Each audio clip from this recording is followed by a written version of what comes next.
हरे कृष्णा कृष्णा कृष्णा हरे हरे, हरे राम राम राम हरे हरे। मंगलाचरण से प्रारंभ करेंगे।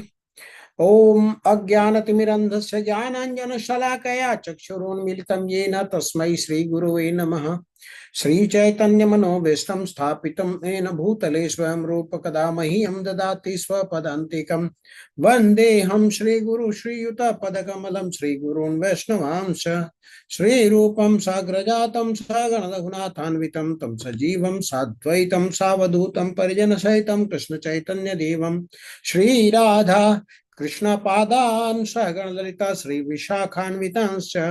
हे कृष्ण करुणा सिंधु दीन बंधु जगतपते गोपेश गोपिका कांत राधा कांत नमस्तुते। तप्त कांचन गौरांगी राधे वृंदावनेश्वरी वृषभानुसुते देवी प्रणमामि हरिप्रिये। नामा ओम विष्णुपादाय कृष्ण पृष्ठाय भूतले श्रीमते भक्ति वेदांत स्वामिन इति नामिने। नामस्ते सरस्वते देवे गौरवाणी प्रचारिणे निर्विशेषा शून्यवादी पाश्चात्य देशतारिणे। नमो महावदान्याय कृष्ण प्रेम प्रदायते कृष्णाय कृष्ण चैतन्य नामने गौर कृष्णे नमः। जय श्री कृष्ण चैतन्य प्रभु नित्यानंद श्री अद्वैत गदाधर शिवासादि गौर भक्त वृंद। हरे कृष्ण कृष्ण कृष्ण हरे हरे, हरे राम राम हरे हरे।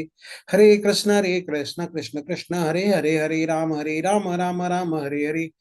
कृष्ण कृष्ण हरे राम हरे हरे। हरे कृष्ण। भगवत गीता के दूसरे अध्याय में आपका स्वागत है। इस अध्याय का नाम है सांख्य योग या गीता का सारांश। तो सांख्य योग का क्या अर्थ होता है हम जानेंगे। सांख्य का मतलब होता है संख्या, बिंदु। इस अध्याय में भगवान कुछ बिंदुओं की चर्चा करेंगे और यह जो अध्याय है बहुत ही ज्यादा महत्वपूर्ण होने वाला है। यह जो अध्याय है भगवत गीता का सारांश है और जो कुछ सवाल आगे पूछना है आने सर। वाले। आपको नहीं करे, कुछ सवाल पूछना है सर। हरे हरे कृष्णा कृष्णा। अनिल प्रभु जी। हाँ, क्लास कर रहे हैं। सब लोग अपने को म्यूट रखें, लास्ट में सवाल करेंगे प्रभु, ठीक है।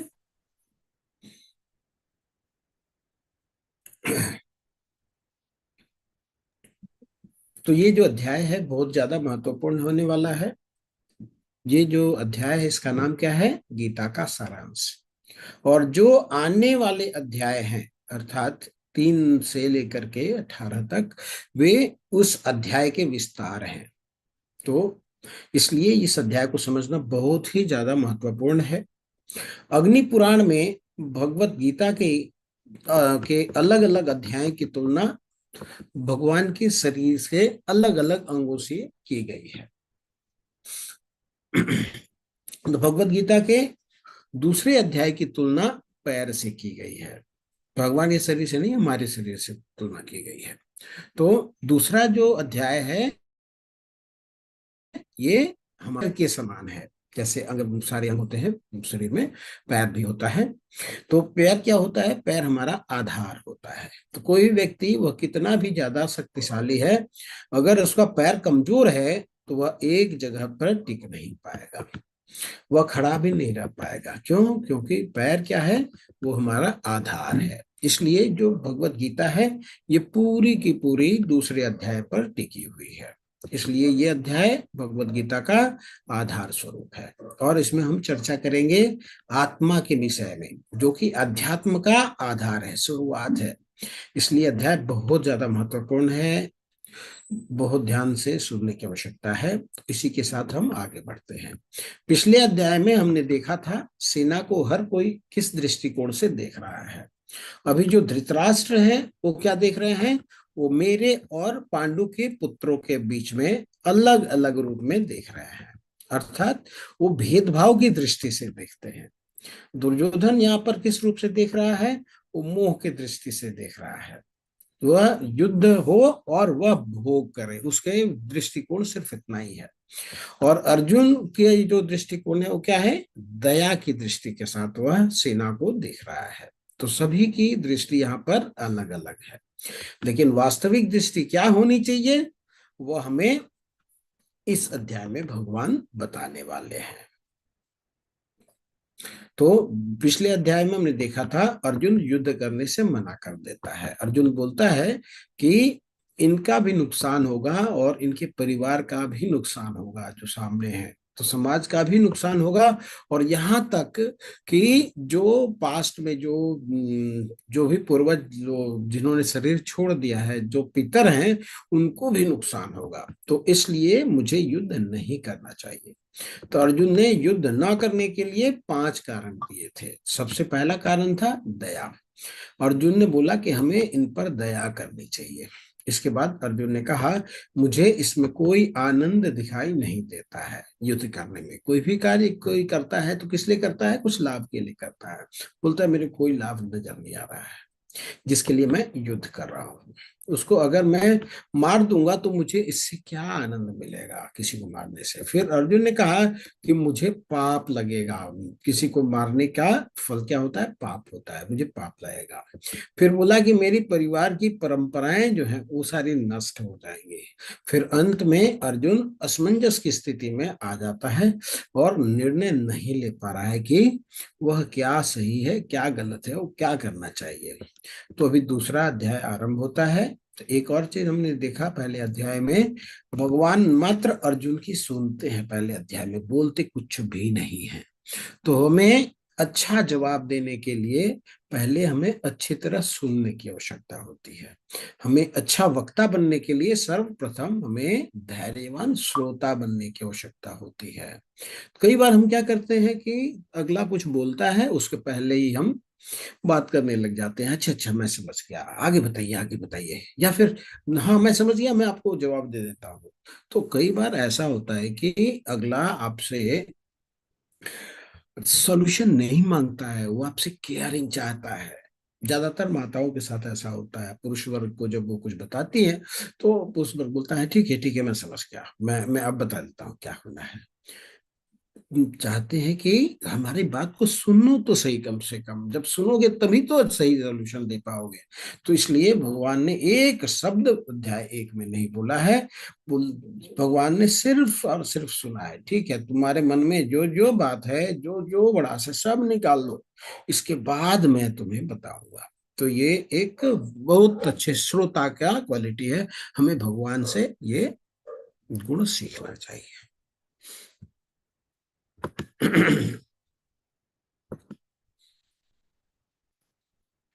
शुरुआत करते हैं। संजय बोलते हैं, संजय शुरुआत करते हैं इस अध्याय को। क्या बोलते हैं, तम तथा कृपयाविष्टम अश्रुपूर्णाकुलेक्षणम विषिदंतम इदम वाक्यम उवाच मधुसूदन। संजय ने कहा, करुणा से व्याप्त शोक युक्त अश्रुपूरित नेत्र वाले अर्जुन को देखकर मधुसूदन कृष्ण ने ये शब्द कहे। तो क्या बता रहे हैं, ये न्यूज बोल रहे हैं कि वहां क्या हो रहा है। यहाँ आप सामने देख सकते हैं, ये धृतराष्ट्र बैठे हुए हैं और सामने इनके संजय बैठे हुए हैं। संजय इनको वहां युद्ध का आंखों देखा हाल उनको बता रहे हैं।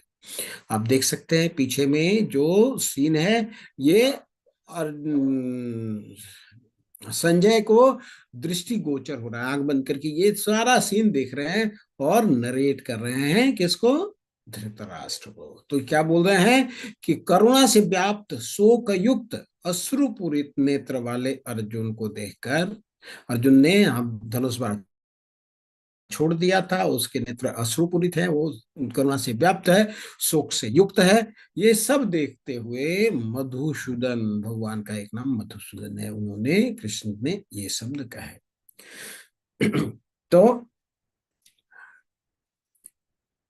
तो अर्जुन को जो संदेश देने वाले हैं भगवान, यानी अभी भगवत गीता का प्रवचन जो है वो आरंभ होने वाला है, भगवान बोलने वाले हैं। तो पिछले अध्याय में अर्जुन ने अपनी बात रखी, इस अध्याय में भगवान बोलना आरंभ करते हैं। तो पिछले अध्याय में भी बातें हुई थी कि भगवत गीता में भगवान श्री कृष्ण को अलग अलग नामों से बुलाया गया है। तो हर श्लोक में अलग अलग नाम से, हर नाम का कुछ ना कुछ महत्व होता है। यहाँ पर संजय भगवान को क्या बोलते हैं? मधुसूदन। मधुसूदन बुलाते हैं। मधुसूदन क्यों बुलाते हैं? क्योंकि मधु क्या है? मधु एक राक्षस होता है जिसने ब्रह्मा जी से वेद चुरा लेता है। भगवान ने क्या किया था? उसका वध किया था। वेद क्या है? वेद का मतलब होता है ज्ञान। ऐसा असुर जो ज्ञान को चुरा लेता है वह क्या है? वह है अज्ञान।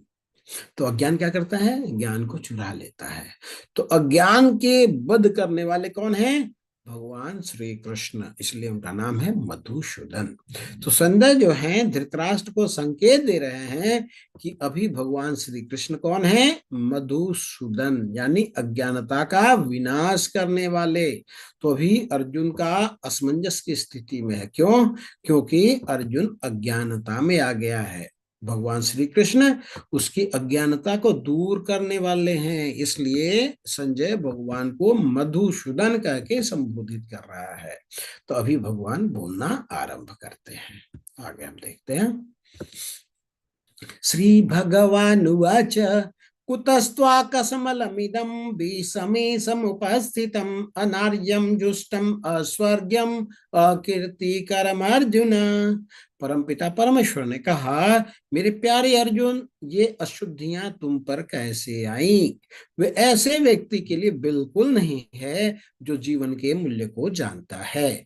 वे उच्च ग्रहों की ओर नहीं बल्कि बदनामी की ओर ले जाते हैं। आपका जो व्यवहार है ये, इससे आपका साख बढ़ेगा नहीं, घट जाएगा। तो जब अर्जुन ने कहा कि मैं युद्ध नहीं करूंगा, तो उसके अर्जुन ने कुछ कारण भी दिए। तो अभी हो सकता है कोई आम आदमी या साधारण व्यक्ति या अगर अर्जुन को सुनेगा युद्ध न करने का कारण, तो वो हो सकता है वह अर्जुन की प्रशंसा करे और अर्जुन के द्वारा बताए गए कारण उसको भी सही लगे। लेकिन भगवान इसका खंडन करते हैं। गुरु का क्या कार्य है? खंडन करना। शिष्य की बातों में हाँ मिलाना गुरु का कार्य नहीं है। शिष्य की कमी को ढूंढना। भगवान ने अर्जुन की हाँ में हाँ नहीं मिलाई, बल्कि भगवान ने उसकी कमी को बताया है। इस श्लोक में भगवान ने अर्जुन को डांट भी लगाई है। भगवान ने क्या कहा? कुतस्त्वा कसमलम इदम, तुम्हारे मन में यह विचार आया कैसे? अर्जुन क्या है? अर्जुन एक महान योद्धा है और अर्जुन ने पूरे जीवन इस युद्ध की तैयारी की थी। जब वनवास गया था वहां पर उसने क्या किया था? वहां पर उसने अनेक तपस्याएं की। उसने शिव जी से युद्ध करके पशुपतास्त्र लिया था और बहुत सारे देवी देवताओं से उसने अस्त्र शस्त्र लिया था। लेकिन जब परीक्षा की घड़ी आई तो वह युद्ध करने से मना कर रहा है। इसलिए भगवान क्या कर रहे हैं? उसको डांटते हैं। मान लीजिए आपका कोई मित्र है और आपका मित्र बहुत अच्छा है, पढ़ाई में बहुत मेहनत करता है, लेकिन परीक्षा के दिन जब आता है तो वह आपका मित्र कहता है कि मैं परीक्षा नहीं दूंगा और वह सारे कारण बताता है। तो आप क्या करोगे? आप उसको डांटोगे, कहोगे कि परीक्षा की तुमने पूरे वर्ष तुमने इतनी अच्छी तैयारी की है, तुम्हें परीक्षा अवश्य देनी चाहिए। इसी प्रकार भगवान क्या कर रहे हैं?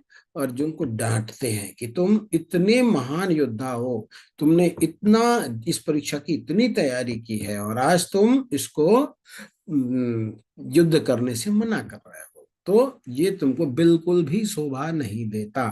तो इस प्रकार भगवान श्री कृष्ण अर्जुन को डांटते हैं।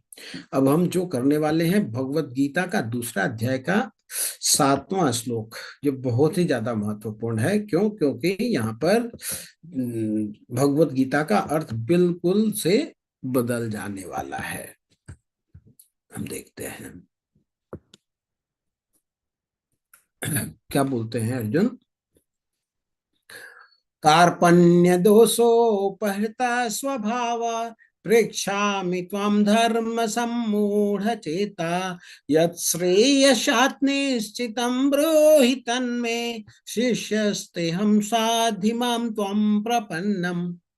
अब मैं अपनी कृपण दुर्बलता के कारण अपना कर्तव्य भूल गया हूँ और सारा धैर्य खो चुका हूँ।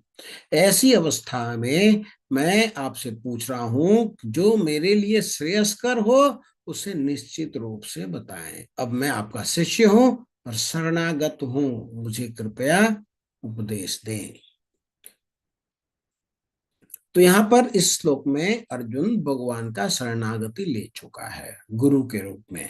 अब तक भगवान के साथ एक मित्र के रूप में था, लेकिन अभी वो भगवान को अपना गुरु स्वीकार कर चुका है। तो यहाँ पे अर्जुन क्या बोलता है, मैं अपनी कृपण दुर्बलता के कारण अपना कर्तव्य भूल चुका हूँ और सारा धैर्य खो चुका हूँ और निर्णय नहीं ले पा रहा हूँ क्या सही है और क्या गलत है। तो सबसे पहले अर्जुन ने माना कि उसमें जो भी बातें बताई, युद्ध नहीं करने के 5 जो कारण बताए, लेकिन उसे नहीं पता कि ये कारण सही है या गलत। अर्जुन को सबसे पहले मानना पड़ा कि उसकी बुद्धि सक्षम नहीं है निर्णय लेने में। इसी तरह हम क्या करते हैं, हम जीवन में जो भी निर्णय लेते हैं, हमें लगता है कि ये जो भी कर रहे हैं वो सही होगा। जैसे एक चोर है, वो चोरी करता है और उसे लगता है चोरी करना तो श्रेष्ठ है। इस प्रकार हर कोई कुछ न कुछ करता है और अपने कार्य को सभी श्रेष्ठ कहते हैं, लेकिन यह हमें अर्जुन से सीखना होगा। अर्जुन ने माना कि जो बात उसने बोली उसमें 5 कारण दिए, लेकिन उसे नहीं पता कि ये सही कारण है या गलत है। उसने क्या किया, उसने भगवान की शरण ग्रहण की। इसी प्रकार हमारे जीवन में कभी भी कोई परिस्थिति आती है, विषम परिस्थिति आती है, तो हमें अपनी बुद्धि से निर्णय नहीं लेना चाहिए। जो भी हम कर रहे हैं सही कर रहे हैं, तो इसके लिए हमें क्या करना चाहिए, हमें गुरु साधु शास्त्र के शरण में जाना चाहिए। जैसे अर्जुन ने क्या किया, भगवान की शरण में गए। तो शास्त्र क्या है, वह भगवान की वाणी है। गुरु क्या करता है, शास्त्र का संदेश हम तक यथारूप में पहुंचाता है। तो गुरु साधु शास्त्र में निर्णय लेना सिखाते हैं कि जीवन में सही क्या है और गलत क्या है। दूसरा, यहाँ पर अर्जुन एक और बात भगवान से बोल रहे हैं। क्या बोल रहे हैं, यत् श्रेयात निश्चितम ब्रूहि तन्मे, यानी जो मेरे लिए श्रेयस्कर हो आप मुझे वो बताइए। तो हमने कल भी चर्चा की थी कि जीवन में 2 चीज होती है, एक होता है श्रेयस और एक होता है प्रेयस। यहाँ पर अर्जुन ये नहीं बोल रहा है भगवान से कि आप मुझे प्रेयस बताएं, बल्कि क्या बोल रहा है, मेरे लिए जो श्रेष्ठ है श्रेयस हो वो मुझे बताइए। तो श्रेयस और प्रेयस में क्या अंतर होता है, कोई बता सकता है?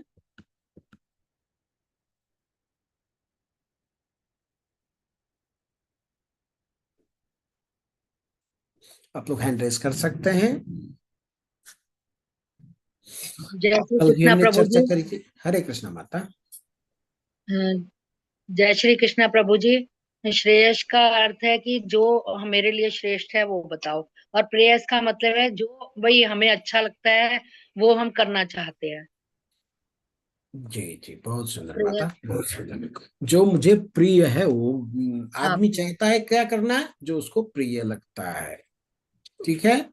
और श्रेयस का अर्थ होता है जो लॉन्ग टर्म में बेनिफिशियल हो। जैसे सुबह जगना, ये प्रेयस नहीं है, ये अच्छा नहीं लगता किसी को, लेकिन अगर सुबह जगता है टहलने जाता है तो उसका शरीर सही रहता है। व्यायाम करना सबको पसंद नहीं है, लेकिन अगर व्यायाम करता है तो उसका बॉडी लॉन्ग टर्म तक अच्छा रहता है। तो इसको श्रेयस बोलते हैं। तो प्रभुपाद जी बोल रहे हैं कि समस्या सबके जीवन में आएगी। भगवत गीता में बोला गया है यह संसार क्या है, दुखालयम अशाश्वतम, यानी ये संसार जो है दुखों का घर है। अशाश्वतम मतलब यहाँ जो सुख भी दिखता है वह भी क्षणिक है, थोड़े समय के लिए है।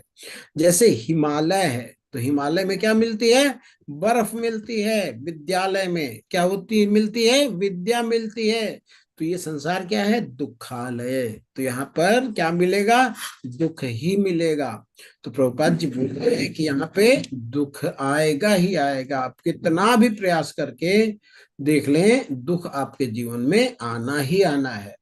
जैसे कि एक जंगल है, वहां कोई आग न भी लगाए कोई भी आदमी वहां आग लगाने थोड़ी जाता है, फिर भी आग स्वतः लग जाती है। पत्ते सूखे होते हैं, टहनियां टकराती हैं एक दूसरे, तो आग लग जाता है।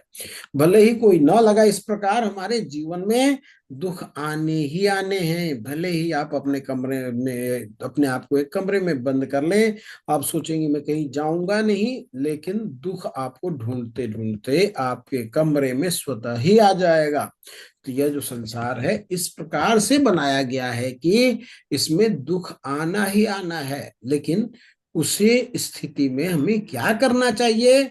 जो जो अर्जुन ने किया, हमें अपने बुद्धि से निर्णय नहीं लेना चाहिए। हमें क्या करना चाहिए? हमें भी गुरु साधु और शास्त्र के शरण में जाकर हमें पता करना चाहिए कि हमारे लिए श्रेयस्कर क्या है। यही हमें सीखने को मिलता है। तो आगे बढ़ते हैं। कठिन समय सबके जीवन में आता है, ऐसा कोई नहीं है जिसके जीवन में कठिन समय न आए। कोई यह सोचे कि मेरे पास ढेर सारा ऐश्वर्य होगा, धन होगा, तो मेरे जीवन में कठिन समय नहीं आएगा, तो ये बिल्कुल भी नहीं है। क्योंकि हम देख सकते हैं जिसके पास धन है, ऐश्वर्य है, उनके जीवन में भी दुख आता है। तो जो गौतम बुद्ध ने थे, वो राज परिवार में जन्म लिए थे, वो एक राजकुमार थे। उनको इस प्रकार की सुविधा बचपन से दी गई कि उनको दुख का बिल्कुल भी आभास ना हो। लेकिन एक समय बाद उनके जीवन में भी दुख आया। तो हम कितना भी प्रयास कर ले, हमारे जीवन में दुख आते ही आते हैं। तो कुछ लोग क्या करते हैं, जब उनके जीवन में दुख आते हैं तो गलत कार्य करना प्रारंभ कर देते हैं। उनको लगता है कि उनकी स्थिति ऐसी है तो गलत कार्य करने ही पड़ेंगे। कई लोग शराब का सहारा लेते हैं, कोई गलत संगत कर लेते हैं। तो अब क्या करते हैं, वो बुद्धि से निर्णय ले लेते हैं। लेकिन हमें क्या करना है? हमें अर्जुन ने जो मार्ग दिखाया उसका हमें अनुसरण करना चाहिए। तो ऐसा समय हमारे जीवन में आए जब हम निर्णय लेने में सक्षम ना हो, तो हमें गुरु शास्त्र के शरण में जाना चाहिए। तो अभी हमने देखा कि भगवत गीता में कोई भी श्लोक बोला जाता है, जैसे अर्जुन ने जो श्लोक बोला तो लिखा हुआ था अर्जुन उवाच। दुर्योधन बोलते हैं तो दुर्योधन उवाच। धृतराष्ट्र बोलते हैं तो क्या लिखते हैं? धृतराष्ट्र उवाच। संजय अगर कुछ बोलते हैं तो आता है संजय उवाच।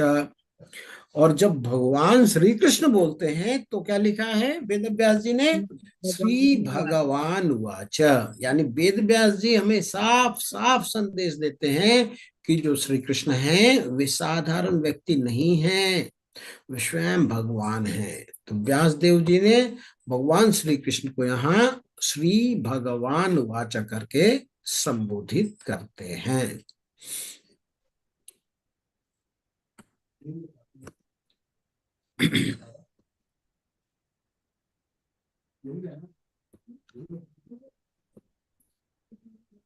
तो भगवान का अर्थ क्या होता है? भगवान का अर्थ होता है, ये वेद व्यास जी के जो पिताजी हैं वो पाराशर मुनि, उन्होंने भगवान का डेफिनेशन दिया है। विष्णु पुराण में इसका जिक्र आता है। ऐश्वर्य समग्रस्य वीर्यस्य यशशाश्रय ज्ञान वैराग्य यश्चैव शरणा भग इति गणा। विष्णु पुराण के छठे स्कंद के 5वें अध्याय के 47वां श्लोक में भगवान का मतलब समझाया है। तो जिसके पास धन हो उसको बोलेंगे धनवान, जिसके पास चरित्र हो उसको बोलेंगे चरित्रवान। भग नाम का जो ऐश्वर्य है तो उसको जो धारण करता है उसको कहते हैं भगवान। तो जो भग ऐश्वर्य है वो 6 प्रकार की चीजों से मिलकर के बना है। तो कौन है ऐश्वर्य? ईश्वर के लक्षण सबसे अधिक सुंदरता, सबसे ज्यादा सुंदर जो है एक एक गुण ये है। दूसरा, सबसे ज्यादा ज्ञानी। तीसरा, सबसे ज्यादा प्रसिद्ध जश वाला। चौथा, सबसे ज्यादा धन धारण करने वाला। पांचवा, सबसे ज्यादा शक्ति संपन्न। छठा, ये सब होते हुए सबसे श्रेष्ठ त्यागी। अगर इन पांच में से कुछ भी एक दो हमारे पास आ जाती है तो हम अहंकारी हो जाते हैं। लेकिन भगवान क्या है, भगवान ये सब पूर्ण मात्रा में होने के बावजूद भी वो त्याग कर देते हैं, वो अपने आसक्त नहीं होते इन सब चीजों में। तो जिनमें यह प्रचुर मात्रा में पाया जाता है उनको भगवान कहते हैं। तो ध्यान देकर सुने, हम बात करते हैं भगवान के 6 ऐश्वर्य के बारे में। तो सबसे पहले आता है सुंदरता की परिभाषा। सबके लिए सुंदरता की परिभाषा सबके लिए अलग अलग हो सकती है। तो हो सकता है मुझे जो सुंदर लगे वह आपको ना लगे, या हो सकता है कि जो मुझे सुंदर लगे वह किसी जानवर को ना लगे। जैसे कि कोई एक व्यक्ति है, एक व्यक्ति कमजोर है और दूसरा व्यक्ति थोड़ा स्वस्थ है, तो हमसे कोई बोले कि सुंदर कौन है, तो हो सकता है किसी को कमजोर व्यक्ति पसंद हो और किसी को स्वस्थ व्यक्ति पसंद आए। लेकिन अगर आप एक शेर से पूछेंगे तो उसको सुंदर कौन है, शेर को वही अच्छा लगेगा जो ज्यादा स्वस्थ है। क्यों? क्योंकि उसकी दृष्टि व्यक्ति पर नहीं, उसकी दृष्टि बिल्कुल अलग है। जानवर के लिए सुंदरता की परिभाषा अलग है, व्यक्ति में सुंदरता की परिभाषा अलग है। शेर को देखिएगा, जिसमें ज्यादा मांस है वही ज्यादा सुंदर है। तो भगवान श्री कृष्ण सबसे ज्यादा सुंदर है। क्यों? क्योंकि उनको हर कोई पसंद करता है, यहाँ तक कि असुर भी जब भगवान कृष्ण को के पास आते हैं तो वे भी उनको बहुत ज्यादा पसंद करने लग जाते हैं। श्री राम को जब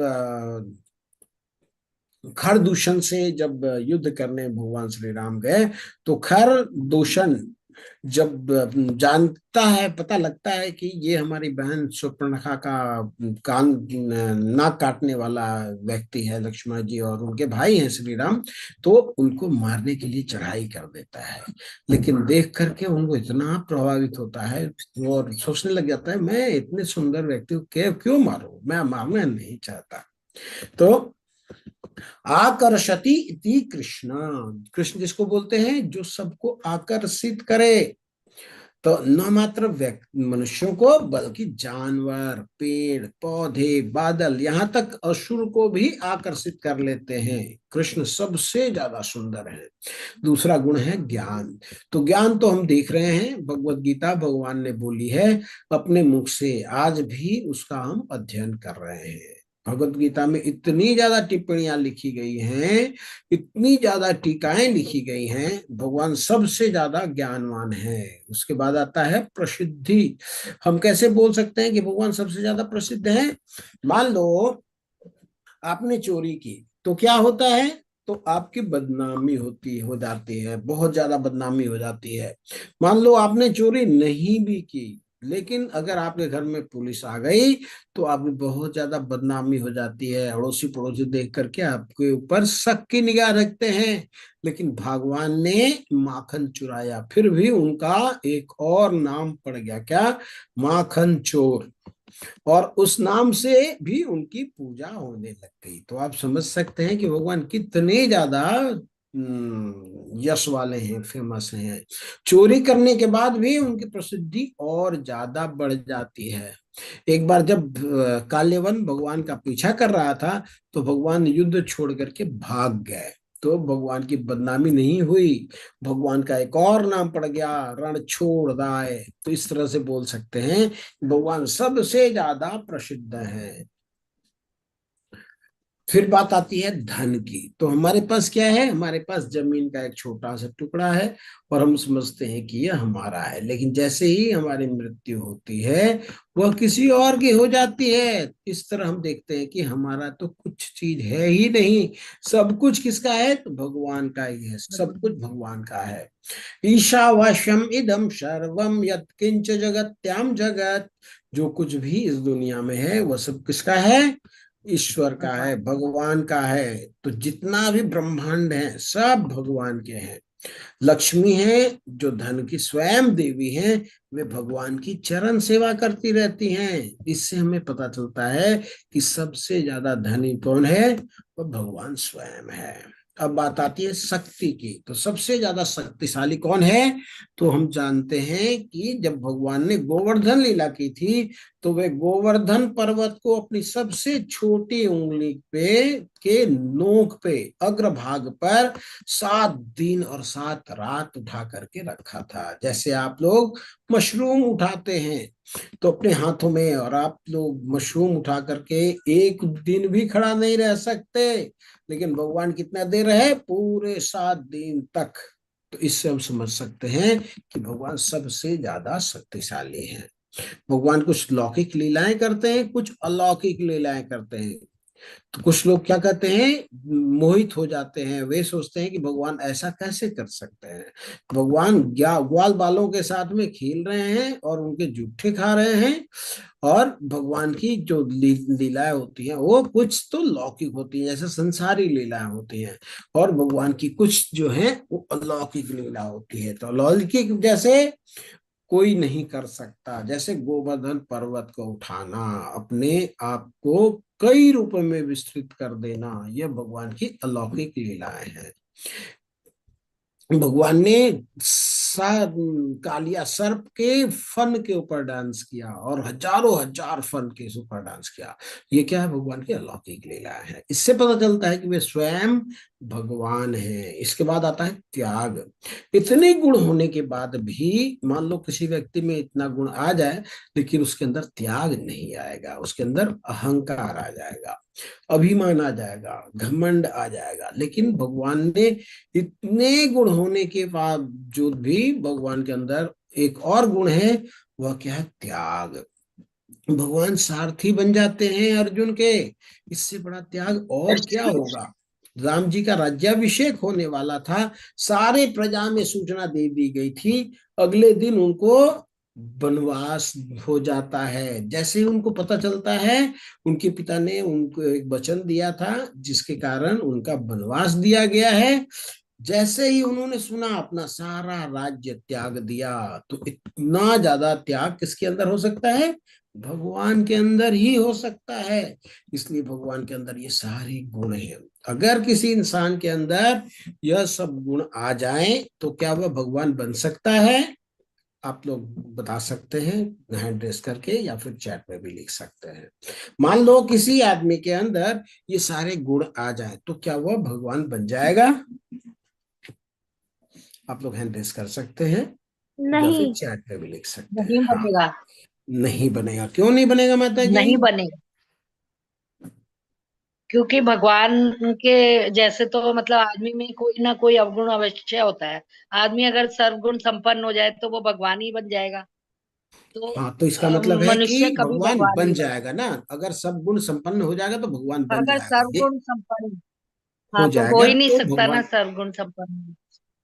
नहीं माता जी, हमने 6 गुण की बात करी, ये तो हो सकता है ना। मेरे पास धन हो सकता है, मेरे पास सुंदरता भी हो सकती है, मेरे पास शक्ति भी हो सकती है। तो ये 6 चीज जिसके पास हो जाए तो भगवान बन मनुष्य जाएगा में ना।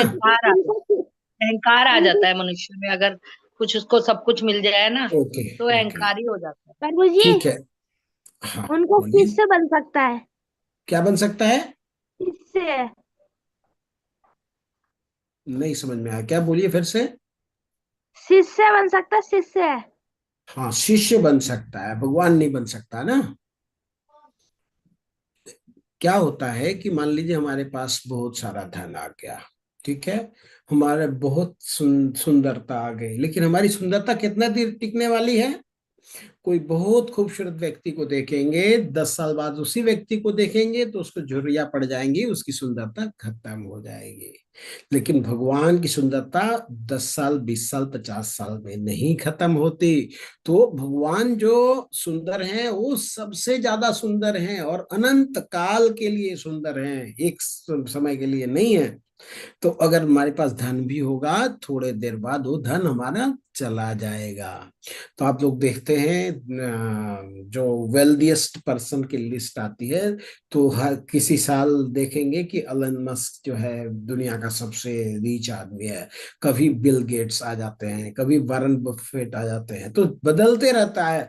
कोई भी व्यक्ति हमेशा से धनवान नहीं हो सकता, कोई भी व्यक्ति हमेशा से सुंदर नहीं हो सकता। तो ये जो ऐश्वर्य है थोड़े समय के लिए, ये थोड़ी मात्रा में तो हो सकते हैं, लेकिन संपूर्ण मात्रा में अनंत काल के लिए किसी को नहीं हो सकता। इसलिए किसी को भगवान नहीं बोला जा सकता। बहुत सुंदर, क्लियर है ना? यस। तो भगवान को जानने के लिए हमें तीन अवस्थाएं में देखते हैं: ब्रह्म, परमेश्वर, परमात्मा और ब्रह्म, इफल्जेंट ऑफ ब्रह्म ज्योति।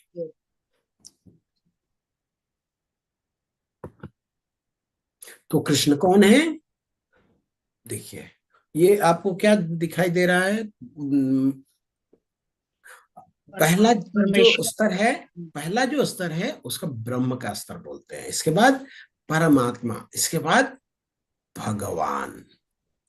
तो मान लीजिए ये आपको क्या दिखाई दे रहा है? आपको समुद्र जैसा कुछ दिखाई दे रहा है या नहीं?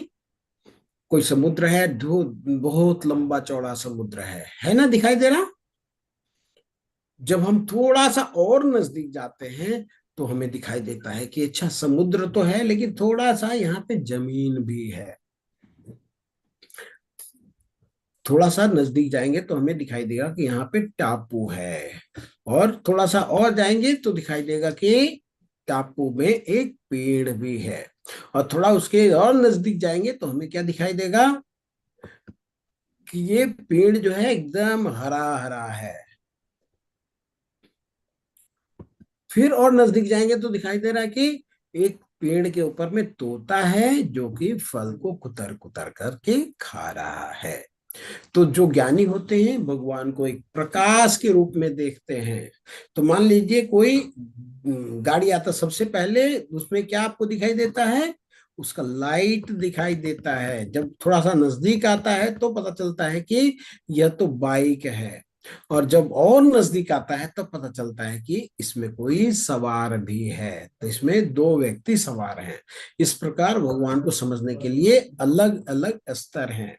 भगवान भागवत में बोलते हैं, भगवत गीता में बोलते हैं, ब्रह्मणो ही प्रतिष्ठाप्य हम, ये 14वां अध्याय में बोलते हैं, जो निराकार ब्रह्म है उसका आधार मैं ही हूँ। इसके बाद परमात्मा रूप में हम देखते हैं, और इसके बाद भगवान का जो साकार रूप होता है, श्याम सुंदर रूप होता है, वो हम देख सकते हैं। तो हमेशा ब्रह्म संहिता में आता है, श्यामम त्रिभंग ललितम नियता प्रकाशम। तो भगवान कैसे हैं? श्याम सुंदर हैं, और उनके अंग कांति से हमेशा प्रकाश निकलता है।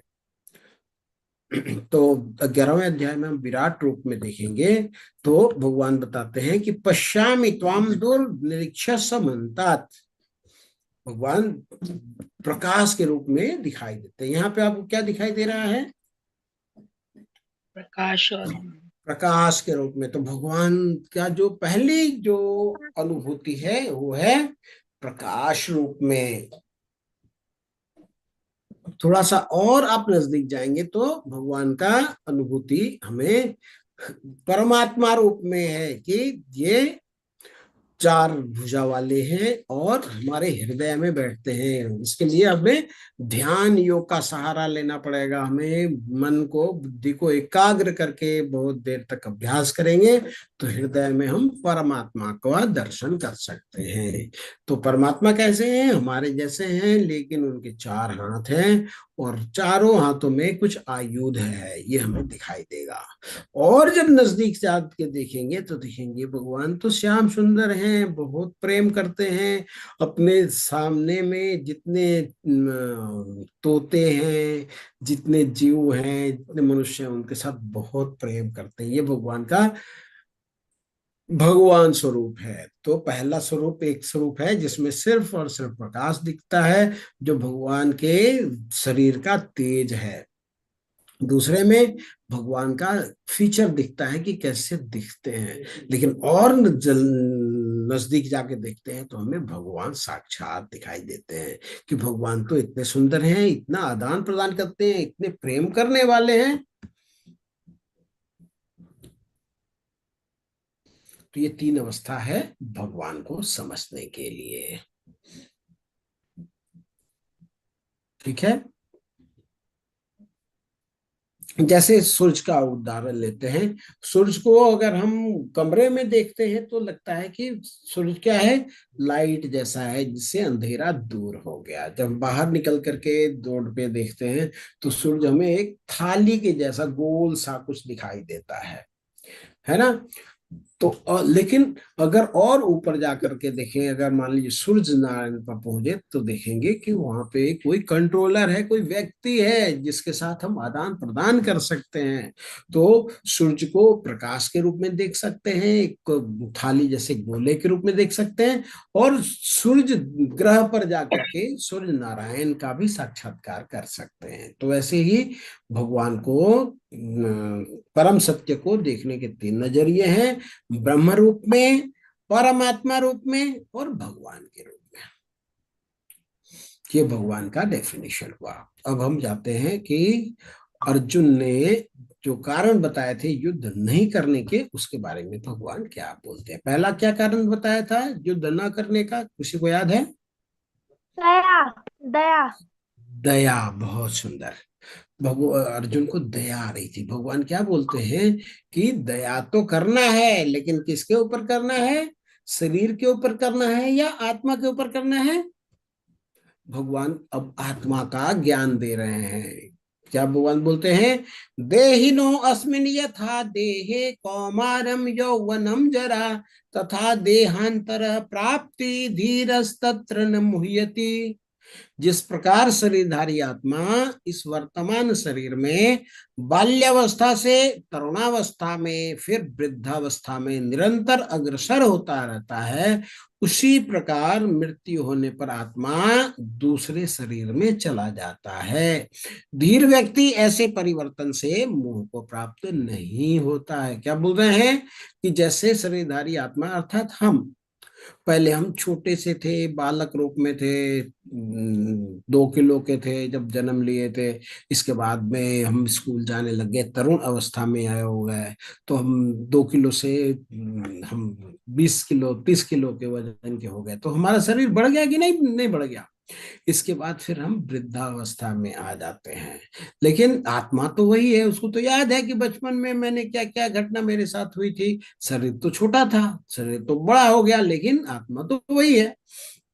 उसी प्रकार मृत्यु हो जाने पर आत्मा इस शरीर को छोड़ करके दूसरे शरीर में चली जाती है। तो जो धीर है, जो बुद्धिमान है, वो ऐसे परिवर्तन से मोह को प्राप्त नहीं होता। जैसे आज के दिन में हम सफेद कुर्ता पहने हुए हैं, कल के दिन में लाल पहनेंगे, परसों के दिन में हरा पहनेंगे। इसका मतलब क्या है कि कपड़ा बदलते रहने से, कपड़ा के बदलने से जो बुद्धिमान होते हैं वो सुख नहीं करते हैं। किसी को आपने देखा है कि वो, उसको बोला जाए कि पुराना कपड़ा छोड़ दो बेटा, तुम्हारे लिए नया कपड़ा लाया हूं, और वो रोना शुरू कर दे? ऐसा किसी को देखा है आपने?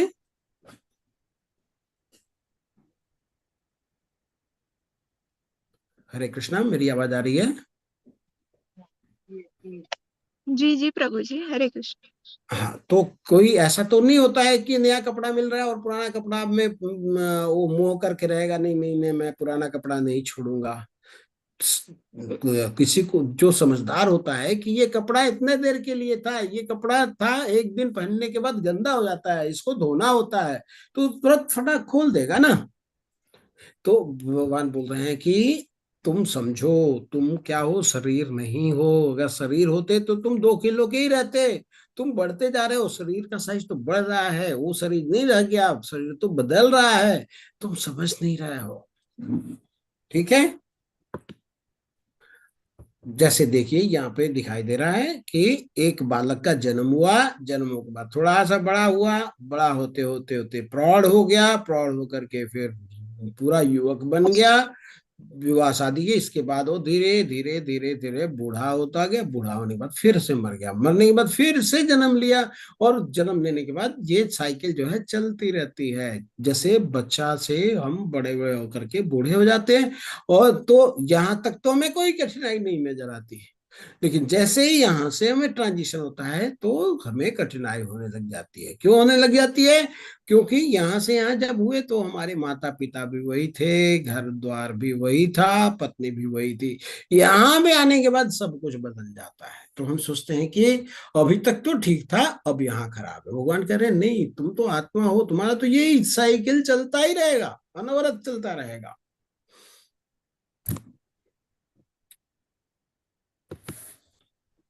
क्या बताते हैं भगवान फिर से?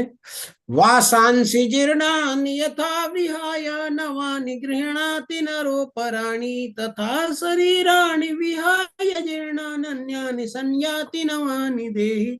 वही उदाहरण को भगवान बता रहे हैं। जिस प्रकार मनुष्य पुराने वस्त्र को त्याग कर नए वस्त्र धारण करता है, उसी प्रकार आत्मा पुराने तथा व्यर्थ के शरीर को त्याग कर नवीन भौतिक शरीर धारण करता है। वह देखते हैं कि शरीर में तुम्हारे को डायबिटीज हो गया, ब्लड प्रेशर हो गया, तुम दवाई खा खा करके जी रहे हो, तो इससे अच्छा है इस शरीर को नष्ट कर देता हूं और तुमको नया फ्रेश शरीर दे देता हूं। इसके बाद फिर से तुम दौड़ना, कूदना, तैरना, सब कुछ करो। तात्पर्य में प्रभुपाद जी बोलते हैं, अणु आत्मा द्वारा शरीर का परिवर्तन एक स्वीकृत तथ्य है।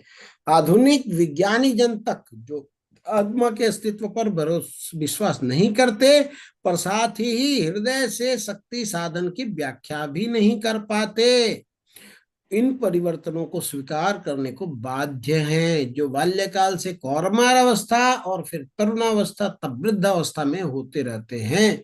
वृद्धावस्था से यही परिवर्तन दूसरे शरीर में स्थानांतरित हो जाता है। नैनम छेदन्ति शस्त्राणि नैनम दहति पावक न चैनम क्लेदयन्त्यापो न शोषयति मारुता। तो ये आत्मा के गुण के बारे में बता रहे हैं। क्या बोल रहे हैं? ये आत्मा न तो किसी शस्त्र द्वारा खंड खंड किया जा सकता है, न अग्नि द्वारा जलाया जा सकता है, न जल द्वारा भिंगाया जा सकता है, न वायु द्वारा सुखाया जा सकता है। इस आत्मा को कुछ भी आप खराबी नहीं कर सकते। तो पहले क्या अर्जुन क्या सोच रहा था? ये लोग मर जाएंगे फिर कैसे मिलेंगे? भगवान बोल रहे हैं कि ये जो शरीर है इनका, वो तो मरने वाला है। तुम मारो चाहे ना मारो, थोड़ा दिन बाद अपने आप इनकी मृत्यु होने वाली है। और जो आत्मा है अंदर में, उसकी मृत्यु कभी नहीं होती है। तो तुम किसके लिए रो रहे हो? तुम शरीर के लिए रो रहे हो या आत्मा के लिए रो रहे हो? अगर शरीर के लिए रो रहे हो तो तुम जितना मर्जी रोते रह जाओ, शरीर तो नष्ट होना ही होना है। अगर तुम आत्मा के लिए रो रहे हो तो उसके लिए तुम रोने की आवश्यकता ही नहीं है, क्योंकि आत्मा को तो कुछ होता ही नहीं है।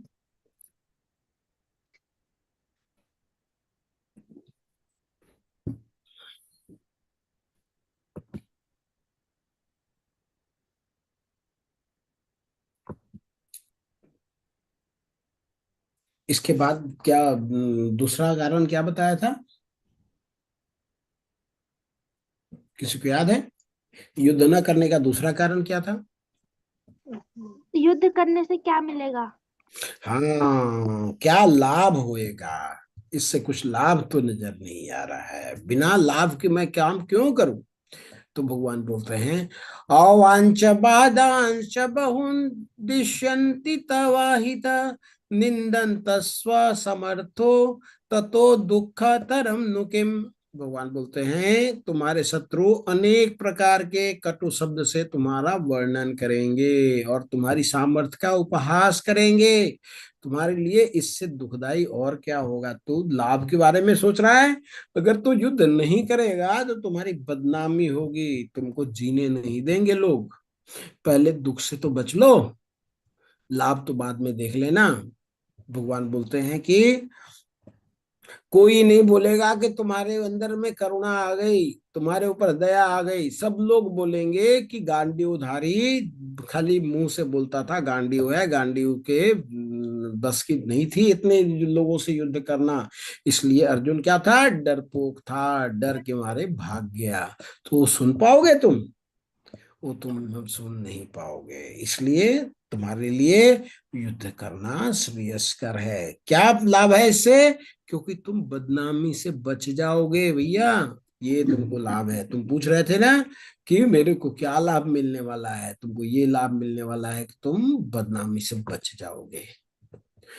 और भगवान क्या बोल रहे हैं कि लाभ की बात कर रहे थे, अब लाभ के बारे में बता देता हूँ। पहले तो हानि से बचना ही लाभ है। भगवान बोलते हैं, हतो वा प्राप्स्यसे स्वर्गम जित्वा वा भोक्ष्यसे महीम तस्मात् उत्तिष्ठ कौन्तेय युद्धाय कृत निश्चय।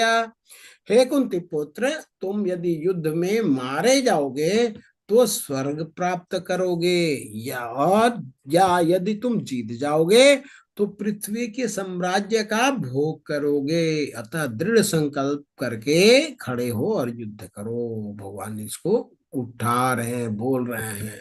बोल रहे हैं क्या कि अगर तुम स्वर्ग में जाओगे तो वहां पे तो जैसे पृथ्वी पे हमें जो सुविधा मिलती है, जो सुख संपत्ति मिलती है, जो वैभव मिलता है, उससे कई गुना ज्यादा वैभव है स्वर्ग में, 1000 गुना वैभव है।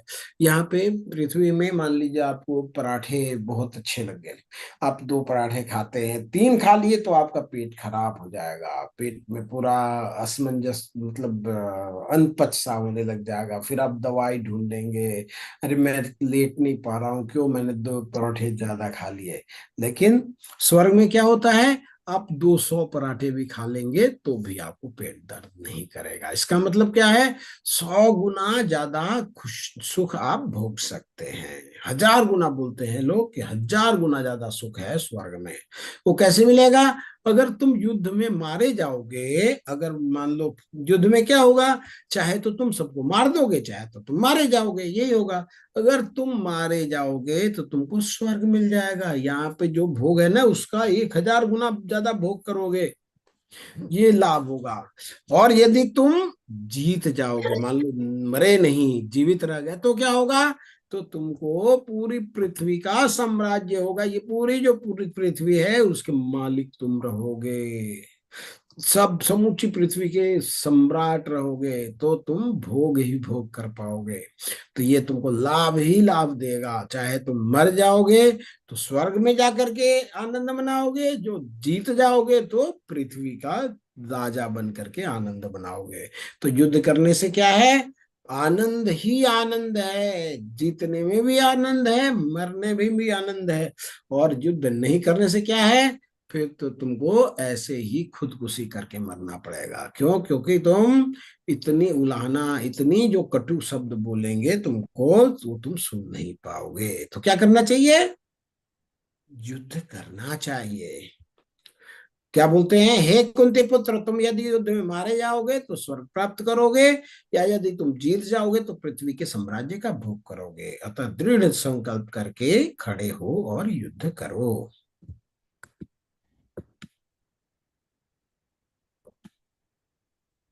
क्या बोलते हैं, नेहा विक्रम नाशोस्ते प्रत्यवायो न विद्यते सुबल्पम अपयस्य धर्मस्य त्रायते महतो भयात्। तीसरा कारण क्या बोले थे, क्यों नहीं युद्ध करना चाहते थे, तीसरा क्या कारण था पाप। जी, पाप। हाँ, पाप होएगा। तो भगवान बोलते हैं कि इस प्रयास में न हानि होती है न ह्रास होता है, अपितु इस पथ पर की गई अल्प प्रगति भी महान भय से रक्षा करती है। ये जो रास्ता है, जो भगवान के लिए तुम कार्य करोगे, जो मैंने बोला उसके लिए काम करोगे, तो इससे तुम्हें हानि नहीं, लाभ ही लाभ है। छोटा सा भी अगर प्रगति करोगे भगवान की सेवा में, थोड़ा सा भी अगर आप संकल्प करोगे, वो आपको महान भय से रक्षा करेगा। जैसे ये चित्र आप देख सकते हैं, इसमें आपको क्या दिखाई दे रहे हैं, कोई बताएंगे, पहले चित्र की बात कर रहे हैं, ये दिख रहे हैं आपको, ये कौन है यस, जी, राम लक्ष्मण। हाँ, राम लक्ष्मण हनुमान ये लोग हैं। और आ कौन रहा है उधर से, विभीषण आ रहे हैं। विभीषण को उनके भाई रावण ने उनको लात मार करके अपने देश से बाहर कर दिया। किस लिए? वो अच्छा बात बता रहे थे कि भैया पराई स्त्री को आप वापस कर दो। तो रावण ने बोला तू कायर, तू चला जा हमारे यहाँ से। तो ये वहां से आ गए अपने भगवान के पास कि अब संसार ने मुझे ठुकरा दिया, मैं कहाँ जाऊं, अब सिर्फ भगवान ही। तो भगवान ने क्या किया इनके लिए? पूरा लंका का राजा इनको बनाया। तो भगवान का कार्य करने में किसी को कोई नुकसान नहीं होता। जैसे हनुमान जी हैं, हनुमान जी, मान लीजिए कोई व्यक्ति है किसी के घर में आग लगा दे, तो कोई बोलता है कि बहुत अच्छा किया उसने? नहीं बोलता ना। सब बोलते हैं कि आग लगाना तो बुरी बात है, लेकिन हनुमान जी को कोई कहता है क्या कि इन्होंने पूरी लंका जला दी, ये तो अच्छे आदमी नहीं थे, ये तो अच्छे व्यक्ति नहीं थे? नहीं। क्यों? क्योंकि भगवान के लिए इन्होंने असुरों के यहाँ में अरे आग लगाई। किस लिए? भगवान की महत्ता को बताने के लिए कि भाई भगवान का एक छोटा जो शिष्य है, छोटा भक्त है, वो आपके सामने आपके नगर को विध्वंस कर सकता है। तो तुम किससे झगड़ा मोल ले रहे हो, किसके साथ टकरा रहे हो? वो तो तुमको ऐसे ही धूल मिट्टी चटा देगा। तो भगवान के कार्य करते हैं हनुमान जी, उनको कोई नुकसान नहीं होता। तो इस प्रयास में ना तो हानि होती है ना ह्रास होता है, अपितु इस पथ पर की गई अल्प प्रगति, बहुत थोड़ा प्रगति भी महान महान भय से रक्षा करती है। तो मैं आपको बोल रहा हूँ युद्ध करो। तो आपको अगर युद्ध करोगे, मेरी आज्ञा का पालन करोगे, तो उसमें आपको थोड़ा प्रगति करने से भी भयानक से भयानक आपको भय से रक्षा होती है। तो तीसरा कारण था पाप लगेगा। भगवान बोलते हैं इसमें पाप का नामो निशान नहीं है। आध्यात्मिक कार्य, भगवान के कार्य करने से भक्ति मिलती है, पाप पुण्य नहीं मिलता। फिर चौथा कारण क्या था, कोई बता पाएंगे? राम का नष्ट हो जाएगा। परंपरा नष्ट हो जाएगी। क्यों? क्योंकि जो सीनियर हैं, जो बड़े लोग हैं, उनकी मृत्यु हो जाएगी। भगवान बोलते हैं कि उनकी मृत्यु हो जाएगी। उससे ज्यादा तकलीफ ये है कि लोग तुम्हारे बारे में उदाहरण लेकर के गलत काम करेंगे, बोलेंगे इतना बड़ा धनुर्धर योद्धा जब वो भाग गया तो मैं परीक्षा में कैसे जाऊं, मेरे को डर लग रहा, मैं परीक्षा नहीं दूंगा, मैं युद्ध में नहीं आऊंगा। तो ये परंपरा कैसे बनती है? सीख करके, जैसा कोई करता है वैसा देख देख के परंपरा बनती है। तो तुम जो कार्य कर रहे हो उससे परंपरा का ह्रास होगा। तुम चाहते हो कि युद्ध करोगे तब परंपरा टूटेगा, युद्ध तुम नहीं करोगे तब परंपरा तुम्हारा टूटेगा। इसके बाद पांचवा कारण क्या था? असमंजस, असमंजस। असमंजस। तो असमंजस की स्थिति जब आती है तो भगवान क्या उसके लिए क्या बोलते हैं? व्यवसायत्मिका बुद्धि एकेह कुरुनंदन बहुशाखा हनन्याश्च बुद्धयो अव्यवसायिनाम।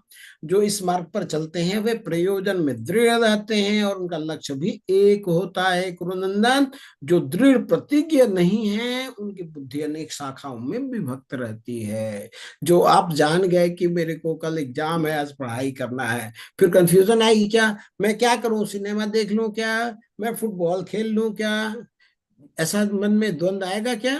अगर आपको बिल्कुल कॉन्सेंट्रेट, आपका फोकस है परीक्षा में, तो आपको खेल नहीं नजर आएगा, आपको सिनेमा नजर नहीं आएगा। वही कह रहे हैं कि जब भगवान ने आपको बोला है, आप आपको बोल रहे हैं युद्ध करो, तो आप सोचोगे कि हाँ वो मर जाएगा क्या, उसको 2 दिन छोड़ दे क्या, तो ये सब करोगे तो तुम असमंजस में पड़ोगे। तो आपका ध्यान जो होता है वो एक फोकस में होना चाहिए। उदाहरण के लिए यहाँ पर चित्र दिया हुआ है, एक समय की बात है, द्रोणाचार्य अपने शिष्यों को और पांडवों को सबको निशान वेदना सिखा रहे थे। तो एक बार की बात है कि एक पेड़ पर एक चिड़िया रखी गई और गुरुदेव ने कहा कि चिड़िया को देख करके निशाना लगाओ और इसके आंख में भेदना है। तो सभी जो शिष्य थे धनुष पे बाण चला लिए। गुरुजी ने बोला कि मैं जब पूछ रहा हूं मेरे प्रश्न का उत्तर दो, मैं कहूंगा तब बाण चलाना, ऐसे बाण सबको नहीं चलानी है। पूछते हैं एक से कि क्या दिखाई दे रहा है? बोलता है पेड़ दिखाई दे रहा है। बोलते हैं आप धनुष रख दो, आपसे नहीं होने वाला।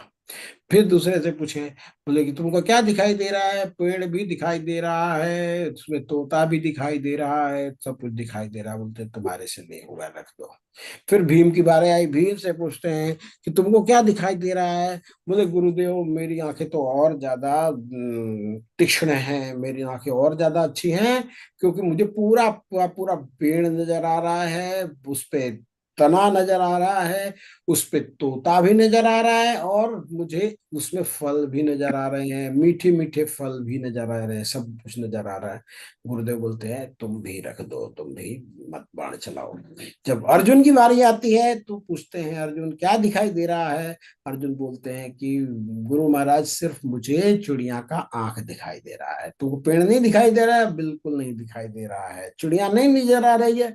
मुझे चिड़िया भी नजर नहीं आ रही है, मुझे सिर्फ चिड़िया का आंख नजर आ रहा है। फिर गुरुजी ने बोला कि ठीक है तुम बाण चलाओ, और जैसे अर्जुन बाण चलाते हैं वो सीधा चिड़िया के आंख फेर देते हैं। तो अगर हम हर 10 चीज की तरफ फोकस रखेंगे तो हमारा कुछ भी अच्छा नहीं होने वाला है। भगवान बताते हैं कि तुम एक फोकस रखो, तुमको युद्ध करना है, युद्ध करना है, और नो सेकंड थॉट। तो ऐसे करने से आपका जो असमंजस है, जो दुविधा है, वो खत्म हो जाएगी। तो ये पांचों प्रश्न के भगवान ने 5 उत्तर दिए। फिर भगवान क्या बोलते हैं? त्रैगुण्य विषया वेदा निस्त्रैगुण्य भव अर्जुन निर्द्वंद्वो ही नित्य सत्वस्थो निर्योग क्षेम आत्मवान। वेद में मुख्यतया प्रकृति के 3 गुण का वर्णन हुआ है, 3 गुण के बारे में बताई गई है। तो हे अर्जुन, इन 3 गुण से ऊपर उठो। गुण क्या है? ये बंधन है, तो तुम बंधन में नहीं रहो, तुम मुक्त होने का प्रयत्न करो। समस्त द्वैत और लाभ तथा सुरक्षा की सारी चिंताओं से मुक्त होकर आत्म पारायण बनो। तुम आत्मा के लेवल पे जाओ, ये सब गुणों के चक्कर में ना रहो। फिर वो बताते हैं, ये सबसे ज्यादा ये श्लोक को सब लोग को याद है, लेकिन इस श्लोक को समझना हमें बहुत आवश्यक है। कर्मण्यवाधिकार ते मा फलेषु कदाचन मा कर्म फल हेतुर्भो मा ते संगो अस्तु कर्मणि। तुम्हें अपने कर्म अर्थात कर्तव्य करने का अधिकार है, किंतु कर्म के फल के तुम अधिकारी नहीं हो। तुम न तो कभी अपने आप को अपने कर्म फलों का कारण जानो, और न ही कर्म न करने के लिए कभी आसक्त हो। तुम्हें काम का अधिकार है, तुम फल के चक्कर में ना रहो। फल तो तुम्हें मिलेगी ही। मान लो आपने पेड़ लगाया है तो आप भी फल खाओगे। तो हमें ये चिंता करने की क्या जरूरत है कि मैं खाऊंगा कौन खाएगा, मैं खाऊंगा कौन खाएगा? पेड़ बढ़ने दो, आम लगने दो। आगे भगवान बताते हैं, श्री भगवान उवाच प्रजहाति यदा कामान सर्वान् पार्थ मनोगतान् आत्मन्येवात्मना तुष्टा स्थिति प्रज्ञस्तदोच्यते। जो ऐसा समझता है, जो आत्मा के लेवल पे कार्य करता है, उसको स्थिति प्रज्ञ कहते हैं। तो क्या बोलते हैं भगवान? हे पार्थ, जब मनुष्य मनोधर्म से उत्पन्न होने वाली इंद्र तृप्ति की समस्त कामनाओं का त्याग देता है, जो मन में जो भाव आती है उसको त्याग देता है, और जब इस तरह से विशुद्ध हुआ उसका मन आत्मा में संतोष प्राप्त करता है, तो वह विशुद्ध दिव्य चेतना को प्राप्त करता है, अर्थात वह स्थित प्रज्ञ कहा जाता है। स्थित प्रज्ञ में क्या होती है? भगवान आगे बोलते हैं, प्रजहाति यथा कामान सर्वान् पार्थ मनोगतान् आत्मन्येवात्मनः तुष्ट स्थित प्रज्ञस्तदोच्यते। श्री भगवान ने कहा, हे पार्थ, जब मनुष्य मनोधर्म से उत्पन्न होने वाले इंद्रिय तृप्ति की समस्त कामनाओं का त्याग कर देता है, और जब इस तरह से विशुद्ध हुआ उसका मन आत्मा में संतोष प्राप्त करता है, वह विशुद्ध दिव्य चेतना को प्राप्त कहा जाता है। यहाँ देख सकते हैं प्रहलाद महाराज के जो पिताजी हैं, वो स्वयं इनके दुश्मन हो गए। क्यों? क्योंकि ये भगवान की उपासना करते हैं। तो इनके पिताजी ने बोला इनको मार दो। क्यों? ये भक्ति कर रहा है, भक्ति नहीं करना चाहिए। अर्जुन को क्या बोलते भगवान? तुम भक्ति करो। यहाँ पे भक्ति नहीं करने के लिए इनके पिताजी कह रहे हैं, लेकिन भक्त है क्या है, वो भगवान का ध्यान कर रहे हैं। तो इतने राक्षस, इतने त्रिशूल, इतने खड्ग, सांप बिच्छू कुछ नहीं इसका बिगाड़ पाए। क्यों? जिसकी रक्षा भगवान करते हैं उनका वो पर कोई हाथ भी नहीं लगा सकता।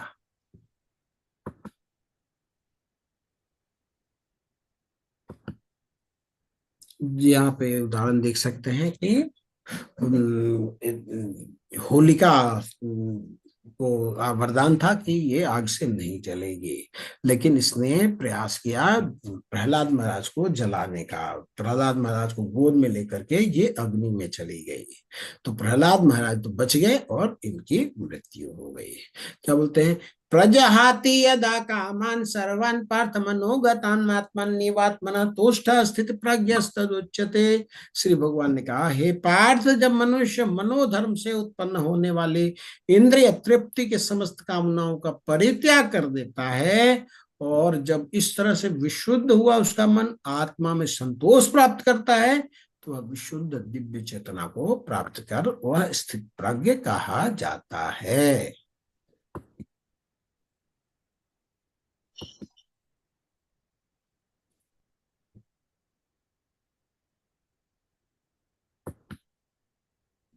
तब ये दो दो श्लोक आ रहे हैं, वो साइकोलॉजी में बहुत ज्यादा इस्तेमाल होते हैं।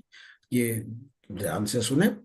ध्यायतो विषयान् पुंसा संगास्ते सुपजायते संगात संजायते काम कामात् क्रोधाभिजायते। इंद्रिय विषय का चिंतन करने से मनुष्य की उसमें आसक्ति उत्पन्न हो जाती है और ऐसी आसक्ति से काम उत्पन्न होता है और फिर काम से क्रोध प्रकट होता है। तो जब हम ध्यान करते हैं इंद्रिय वस्तु की, जैसे गुलाब जामुन है, हमारे दिमाग में चलता है गुलाब जामुन खाना है, गुलाब जामुन खाना है, गुलाब जामुन खाना है। जब हम ध्यान में चले गुलाब जामुन, तो हमें नजदीकी आने की आवश्यकता महसूस होएगी। चलो दुकान में चलते हैं। जब वहां देखते हैं तो फिर उसको खाने की इच्छा होती है। तो अगर मान लीजिए गुलाब जामुन नहीं मिला, तो देखते हैं कि किसके कारण नहीं मिला मेरे को, तो उससे क्रोध भी उत्पन्न होता है। तो क्या बोल रहे हैं? जब हम ध्यान करते हैं विषय का, तो संग करने की इच्छा होती है। संग अगर करने में कोई व्यवधान बने तो हमें क्रोध आता है। कामात क्रोधा भी जाते, क्रोध आ जाता है। और क्रोध आने से क्या होता है? आगे बोलते हैं, क्रोधात भवति सम्मोहा। क्रोध आने से सम्मोह उत्पन्न होता है। सम्मोहात स्मृति विभ्रम। सम्मोह होने से बुद्धि का, स्मृति का नाश होता है। और स्मृति नाशात बुद्धि नाशो, स्मृति के नाश होने से बुद्धि का नाश होता है। और बुद्धि नाशात प्रणश्यति, और बुद्धि का नाश होने से हम नीचे गिर जाते हैं। तो क्रोध से भ्रम उत्पन्न होता है, भ्रम से स्मृति का नाश होता है और स्थिति हतप्रभ हो जाती है और तब बुद्धि खो जाती है। और जब बुद्धि खो जाती है तो भौतिक पुल में फिर से गिर जाता है। तो हमें कहाँ रोकना है? हमें ध्यान करने से रोकना है। कोई स्त्री का ध्यान कर रहा है, कोई पुरुष का ध्यान कर रहा है। ध्यान करने से क्या होता है? फिर संग करने की इच्छा होती है। संग करने के लिए वातावरण देखता है, कोई देख तो नहीं रहा है, कोई पकड़ तो नहीं रहा है, ऐसे फिर उसके साथ संजोग करने की इच्छा होती है। फिर अगर उनके बीच में कोई अड़चन आ गई तो क्रोध आ जाता है। तो कहाँ से शुरू हुआ? ये ध्यान से शुरू हुआ। ध्यान गलत करेंगे तो गलत स्थान पे ले जाएगा।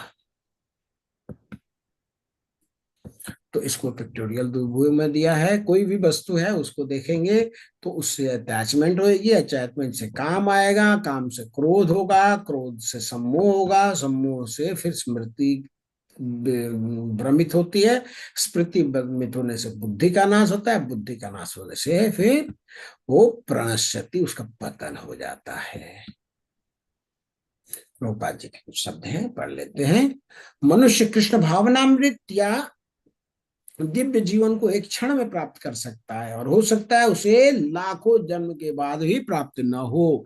यह तो सत्य समझने और स्वीकार करने की बात है। खटवांग महाराज ने अपनी मृत्यु के कुछ मिनट पूर्व कृष्ण की शरणागति होकर ऐसी जीवन अवस्था प्राप्त कर ली। इस जीवन का अंत होने से पूर्व यदि कोई कृष्ण भावना भावित हो जाए तो उसे तुरंत ब्रह्म निर्माण अवस्था प्राप्त हो जाती है।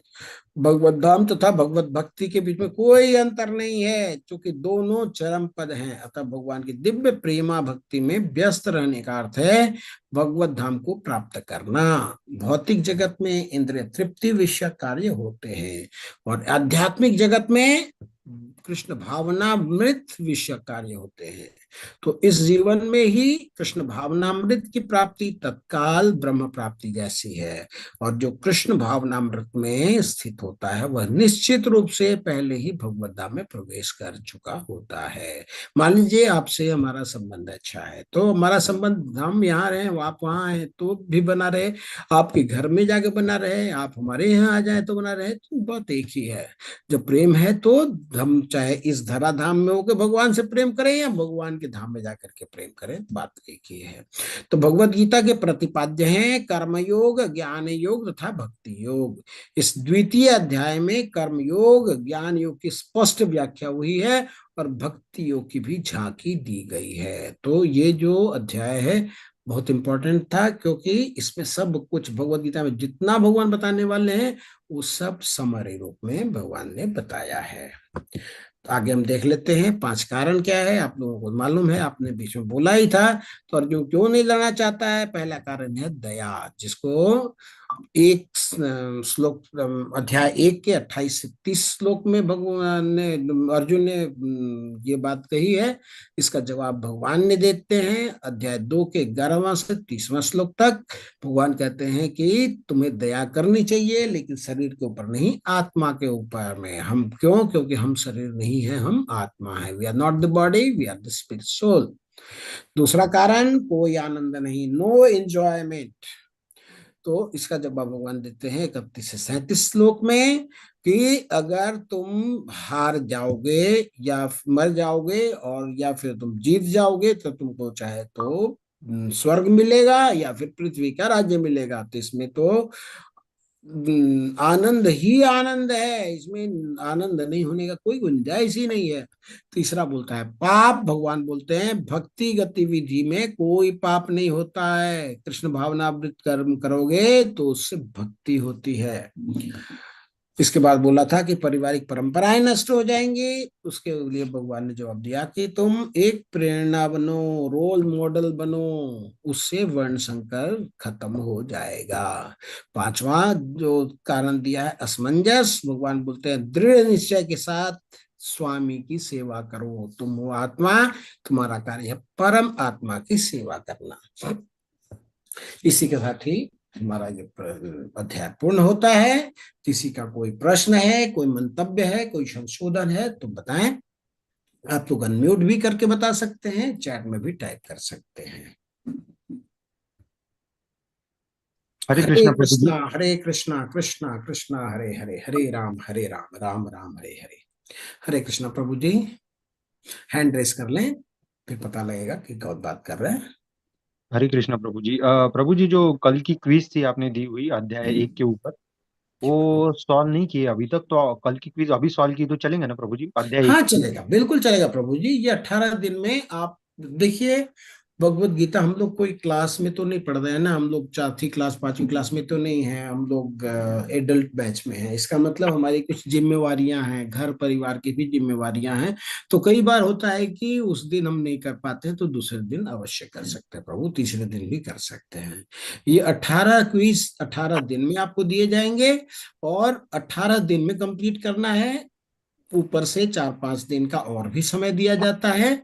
और क्विज को एक बार अगर गड़बड़ हो गया तो आप दोबारा भी दे सकते हैं। ये सारी फ्लेक्सिबिलिटी सारे वर्किंग प्रोफेशनल घर में माताएं होती हैं, सबको सपोर्ट करने के उद्देश्य से बनाया गया है प्रभु।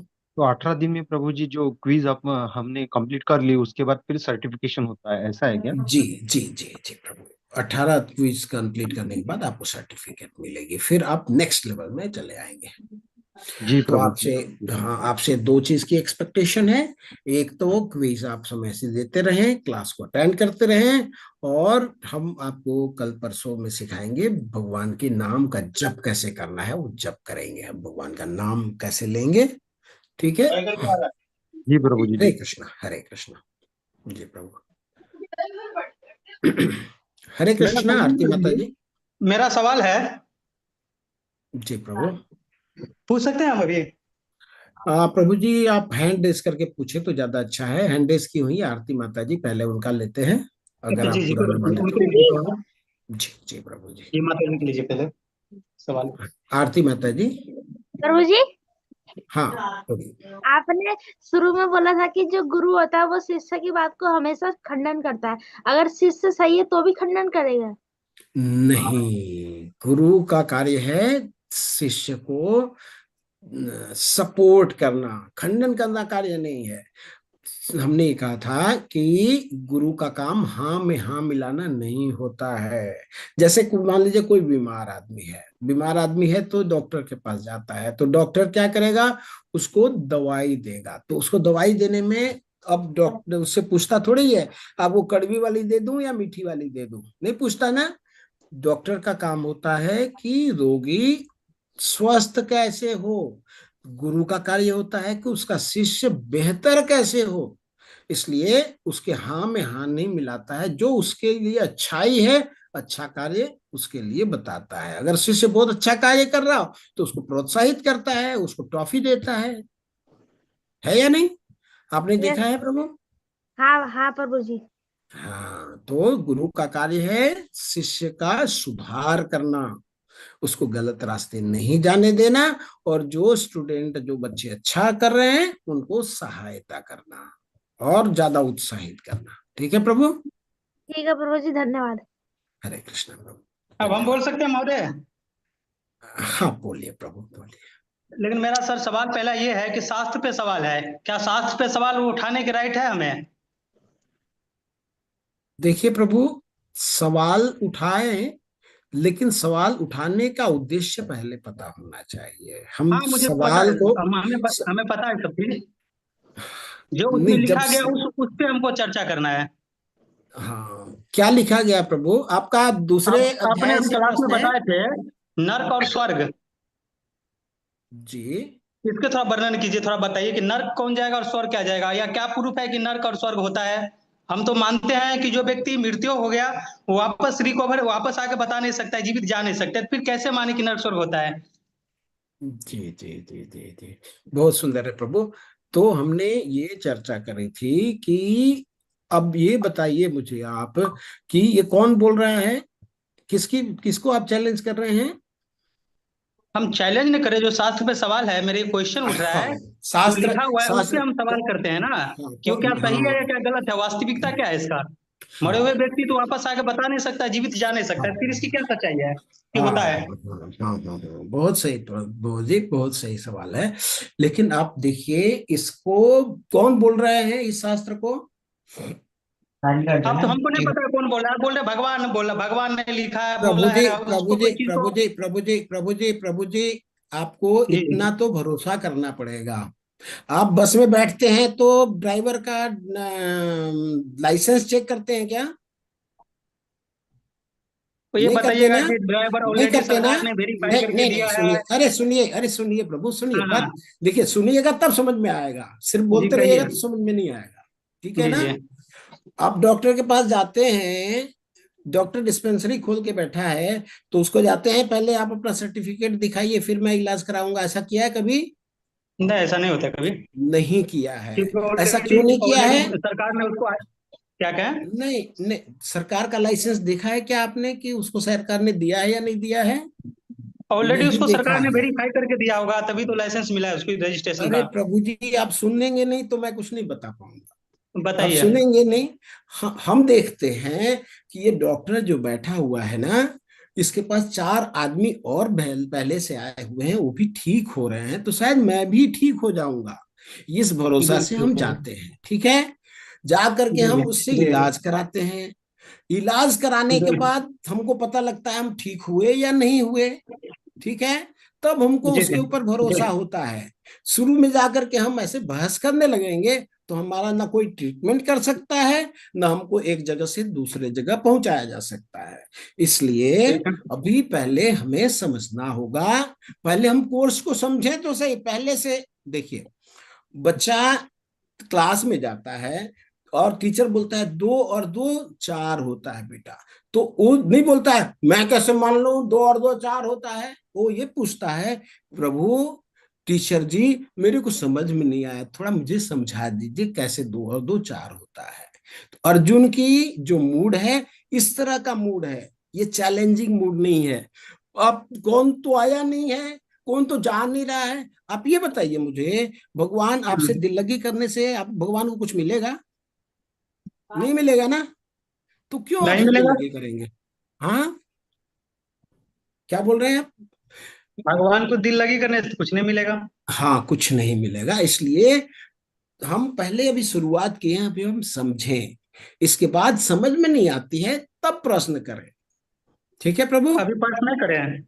हाँ, ये अभी आपने सुनना शुरू नहीं किया है, प्रश्न करना पहले शुरू कर दिया तो आपके समझ जी में जी। नहीं आएगी। नहीं ठीक नहीं, है, आप आज आप आप थोड़ा क्लास कर धैर्य चुके थे ना, रखें, उसमें बता चुके थे ना नर्क आप थोड़ा स्वर्ग। धैर्य रखें। नहीं, जी मैं जी। तो भगवत गीता पढ़ा हूं और उतना ही बता रहा हूं प्रभु, मेरे पास इतना ज्यादा ज्ञान नहीं है। कोर्स के अंदर की बात भगवान क्या बोल रहे हैं कि अपने कार्य जो तुम करोगे तो तुमको उसका फल मिलेगा। ठीक है, और भगवान ने ठीक है। नरक की बात नहीं कही। आपका जो प्रश्न है ये पूरी खारिज इसलिए हो रही है, उन्होंने क्या बोला, जीत जाओगे तो पृथ्वी तो का स्वर्ग, राज्य मिलेगा। स्वर्ग मिलेगा, ठीक है, तो वही हम हाँ, स्वर्ग की बात बता रहे हैं। स्वर्ग नरक कौन देखा है? अरे फिर से नरक की बात कहाँ से आई प्रभु? चलिए स्वर्ग की ही बात करते हैं महोदय। तो स्वर्ग क्या, उसका विधि क्या है, मतलब कैसे वहां जा सकता है, या कोई व्यक्ति देखा है अभी तक? हम प्रभु नास्तिक है जी महोदय, हम ने, नास्तिक है। हम एक देखिए, डॉक्टर है, साइंटिस्ट है। हम नास्तिक है। हम कई हाँ, लोगों की सर सवाल एक सेकंड प्रभु, एक सेकंड, आपका एक जवाब मैं दे देता हूँ, इसके बाद आप बंद कर दीजिएगा प्लीज, ठीक है? एक ऐसे ही व्यक्ति ने एक स्टूडेंट से पूछा कि तुम भगवान भगवान बोलते हो, स्वर्ग बोलते हो, नरक बोलते हो, कौन देख के आया है? हम्म तो स्टूडेंट ने बोला कि आपका दिमाग आपने देखा क्या? हम्म नहीं देखा। तो मैं तो बोलता हूँ आपके पास दिमाग नहीं है। संभव है ये? हम्म बिना दिमाग के आप बात कर रहे हो, ऐसा संभव है? ये संभव हम्म नहीं है। तो कुछ हम्म चीज को इफेक्ट से समझा जाता है। कोई व्यक्ति अंबानी के घर में जन्म लेता है, जो जन्म लेता है तो उसके पास 5 फैक्ट्री हो जाती है। कोई व्यक्ति हम्म झोपड़पट्टी में जन्म लेता है, वो बचपन से उसको खाना नहीं मिलता है, तो उसके लिए आपको नहीं लगता है कि वो स्वर्ग में है और नरक में है? जब यहीं पे हमारे सामने स्वर्ग नरक दिखाई दे रहा है तो हम दूसरे के ऊपर चैलेंज क्या कर रहे हैं? ठीक है प्रभु? आप ही ना भी बताए कि आपको मृत्यु के ठीक है बाद प्रभु, स्वर्ग मिलेगा, अर्जुन ने। क्षमा करें प्रभु, प्रभु क्षमा करें। हम सब्जेक्ट मैटर, हम इस कोर्स के बारे में बात करेंगे। भगवान ने बोला है स्वर्ग की प्राप्ति होगी, एक स्वर्ग क्वेश्चन प्राप्ति और है, हमें एक नहीं है। क्वेश्चन और है महोदय, बता सकते हैं? एक सेकेंड, एक सेकेंड प्रभु, आप अपने को 1 मिनट म्यूट कर लें और लोगों का क्वेश्चन ले लेते हैं। हम यहाँ बसबाजी करने के लिए बिल्कुल भी नहीं बैठे, और सबको सेटिस्फाई करने के लिए हम बिल्कुल भी नहीं बैठे हैं। हम भगवत गीता के ऊपर, भगवान के ऊपर चर्चा करने के लिए बैठे हैं। हम नास्तिक से युद्ध करने के लिए बिल्कुल भी नहीं बैठे। तो ठीक फिर है, कैसे हम लोग, हम कन्वर्ट कैसे होंगे, मतलब आप ये प्लीज, सवाल है, अब जब तक। हाँ तो प्लीज प्लीज आप थोड़ा वेट करें। ठीक ठीक है, है। ओके। सुधीर प्रभु जी, हरे कृष्णा। हरे कृष्णा गुरु जी। हरे कृष्णा प्रभु जी। गुरु जी, क्या पूर्व जन्म होता है? हाँ, पूर्व जन्म होता है, ऐसा धारणा तो है प्रभु जी, क्योंकि जब आत्मा है, भगवान ने बोला कि आत्मा है और अपना शरीर पूरा करने के बाद दूसरे शरीर को धारण करता है। ठीक है ना, तो पूर्व जन्म तो हो ही गया ना प्रभु। और पूर्व जन्म के बारे में साइंटिफिकली प्रूवन भी तथ्य है। अगर आप गूगल करेंगे तो आपको मिलेगा कि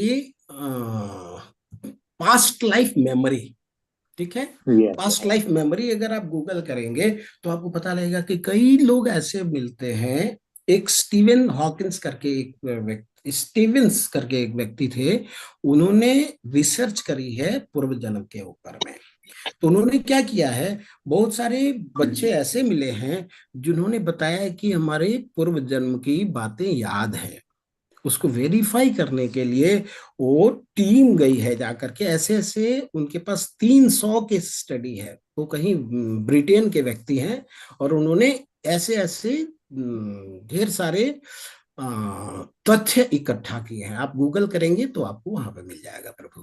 ठीक है, तो वो साबित करता है, साइंटिफिकली प्रूफ करता है कि पूर्व जन्म है। सर पूर्व ठीक जन्म है तो प्रभु। होता है सर। किसके अकॉर्डिंग क्या क्या माना था, ऐसे कुछ रहते हैं क्या? क्या प्रभु? जन्म होगा उसका कुछ मतलब क्राइटेरिया इस तरह कुछ ऐसा हाँ, हम क्या माना करते हैं कि हाँ, वो किस आधार पर कुछ जन्म होता है, आप ये कह रहे हैं प्रभु? जन हाँ, किस आधार पर जन्म होता है ये पूछ रहे हैं आप? यस यस ये हम तीसरे और पांचवें अध्याय बिल्कुल में बिल्कुल। पढ़ेंगे प्रभु। ठीक है, हम कल तीसरा अध्याय पढ़ेंगे, तो कर्म के बारे में पढ़ेंगे, कर्म की क्या गति होती है इसके बारे में पढ़ेंगे। ठीक है प्रभु। हरे कृष्ण प्रभु जी। हरे कृष्ण। हरे कृष्णा प्रभु, हरे कृष्णा। सुस्मिता माता जी। हरे कृष्ण प्रभु जी, हरे दंडवत कृष्ण, प्रणाम। धन्यवाद प्रणाम भैया। जी हम क्यूज नहीं खेल पा रहे हैं। ओपन लिंक होता है, पासवर्ड मांगता है, तो फिर हम नहीं कर पा रहे हैं, कैसे करें? हाँ माता जी, ऐसा होता है कि कई बार हम लोग मोबाइल को या कंप्यूटर को बहुत ज्यादा ऑपरेट करने के नहीं कर पाते हैं। ठीक है ना, तो घर में कोई बच्चा हो या कोई जो कंप्यूटर या मोबाइल से जो ज्यादा अच्छा डील कर पाता हो, उससे आप सहायता लें, वो आपको बताएगा तो आप क्विज कर पाएंगे। अगर आपको फिर भी नहीं हो पाता है तो हमारे लिस्ट में एडमिन है। कौन है एडमिन? है जी प्रभु। 4-5 हैं, हम देखे हैं। हाँ, तो आप उनसे कांटेक्ट कर सकते हैं, हरे उनसे कृष्णा प्रभु जी। सहायता ले सकते हैं। जी जी। ठीक है अजय प्रभु प्रभु जी। जी आप बताएं। जी। क्या प्रॉब्लम आ रही है प्रभु जी इनको? माता जी क्विज नहीं कर पा रही है। डेली क्विज करना पड़ता है क्या?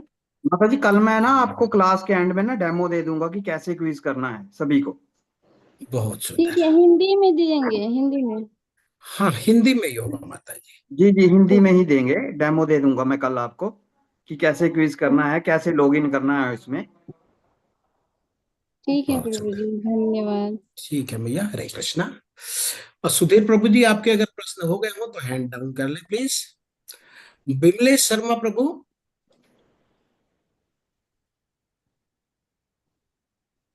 हरे कृष्णा प्रभु जी, धन्यवाद प्रणाम। आप एक एक करके बोले। बिमलेश प्रभु हैं या माता हाँ, जी हैं वो बताएं पहले। माता जी माता जी। जी जी जी, माता बताएं। प्रभु जी, ये क्वेश्चन आंसर जैसे पीडीएफ दिया है, तो जी जी ये माता। मतलब लिख के रखने हैं, इसका एग्जाम वगैरह कैसे प्रभु जी मेरे को समझाएं थोड़ा। कल अजय प्रभु जी बताएंगे क्विज के बारे में, तो आपको क्लियर हो अच्छा, जाएगा माता। ठीक है, वो माता जी ने भी यही पूछा है, तो आपको फिर एग्जाम के क्लियर हो लिए भी जाएगा। बोल रहे थे ना, एग्जाम। एग्जाम क्विज के रूप में होगा माता। क्विज में जैसे आप एंटर करेंगे तो उसमें एक प्रश्न होगा और 4 उत्तर होंगे, उस चारों में से एक को आपने टिक करना होगा, तो वो आपका आंसर सबमिट हो जाएगा। आपको हाथ से लिखने पढ़ने की कोई आवश्यकता नहीं है। ठीक है, अच्छा, आप नोट्स। सॉरी, जो ये हाँ पीडीएफ बोलिए। बना के दिया है प्रभु जी, तो इसी में से मतलब आएगा ना, इसी को हमें लर्न करना है?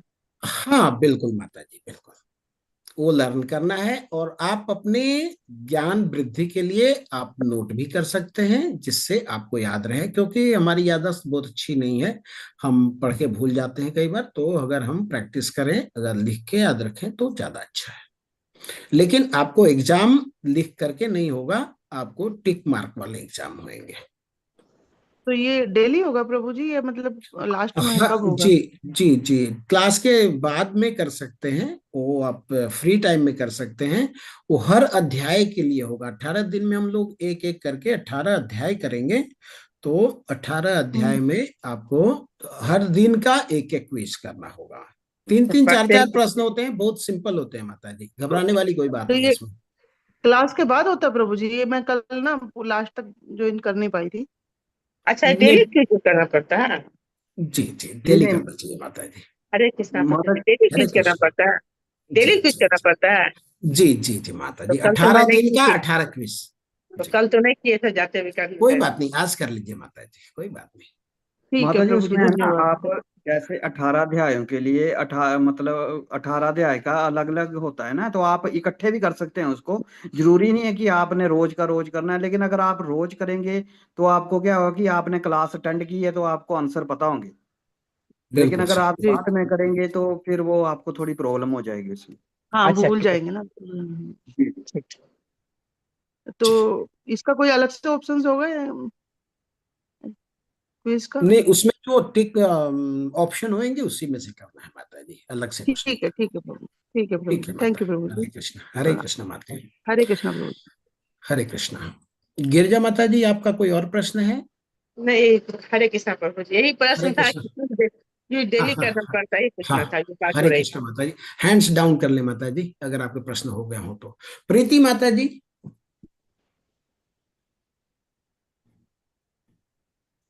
हरे कृष्णा प्रीति माता जी।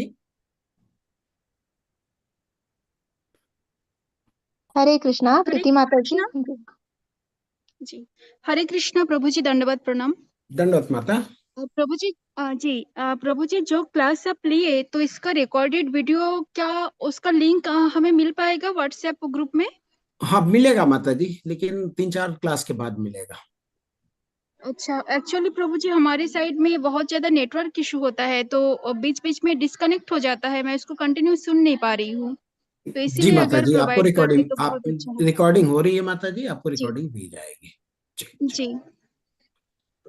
प्रभु जी, एक प्रश्न है मेरे मन में, जी कि जैसे ये जो संवाद है अर्जुन और कृष्ण के बीच में जो चल रहा था, और इसे जी एज इट इज उसी समय पे संजय जी भी सुन पा रहे थे, है ना? जी जी माता तो जी। ये तीनों तीनों जो है पुरुष ही थे, है ना? तो इस भौतिक संसार में हम देखते हैं कि दो तरह के लोग देखते हैं, स्त्री और पुरुष, है ना?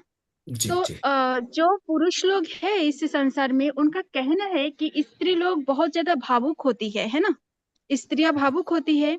जी तो संजय जी अर्जुन का जो स्थिति है उसको देखकर, मतलब उनके मन में भी ये भावना किस तरह से उत्पन्न हुआ होगा कि दूसरा अध्याय का पहला श्लोक जिसमें वर्णन करते हैं, तम तथा कृपयाभिष्टम अश्रुपूर्णा कुलेक्षणम, है ना? जी जी तो कि अर्जुन कितना अधिक भावुक हो चुका है ना? उस चीज का वर्णन पहले करते हैं। जी तो जी प्रभु जी, सिर्फ स्त्रियां भावुक होती है, क्या ये कहना सही होगा? जी जी, बहुत सुंदर प्रश्न है माता, बहुत सुंदर प्रश्न है। ये कहीं नहीं कही गई है कि सिर्फ स्त्रियां भावुक होती हैं, स्त्रियां ज्यादा भावुक होती हैं, ये कहा गया है। पुरुष भी भावुक होते हैं। किसी का कोई प्यारा छिन जाता है तो पुरुष को दर्द नहीं होती? होती है, पुरुष को भी होती है। लेकिन स्त्रियां ज्यादा भावुक होती हैं, उनके अंदर ममता ज्यादा होती है। लेकिन इसका मतलब है नहीं कि पुरुष सारे क्रूअल होते हैं, पुरुष भी ममता वाले होते हैं। लेकिन अगर कंपेयर किया जाए, तुलना किया जाए, तो स्त्रियां ज्यादा करुणाशील होती हैं। भावुक कोई गलत गुण नहीं है, ये अच्छा गुण है।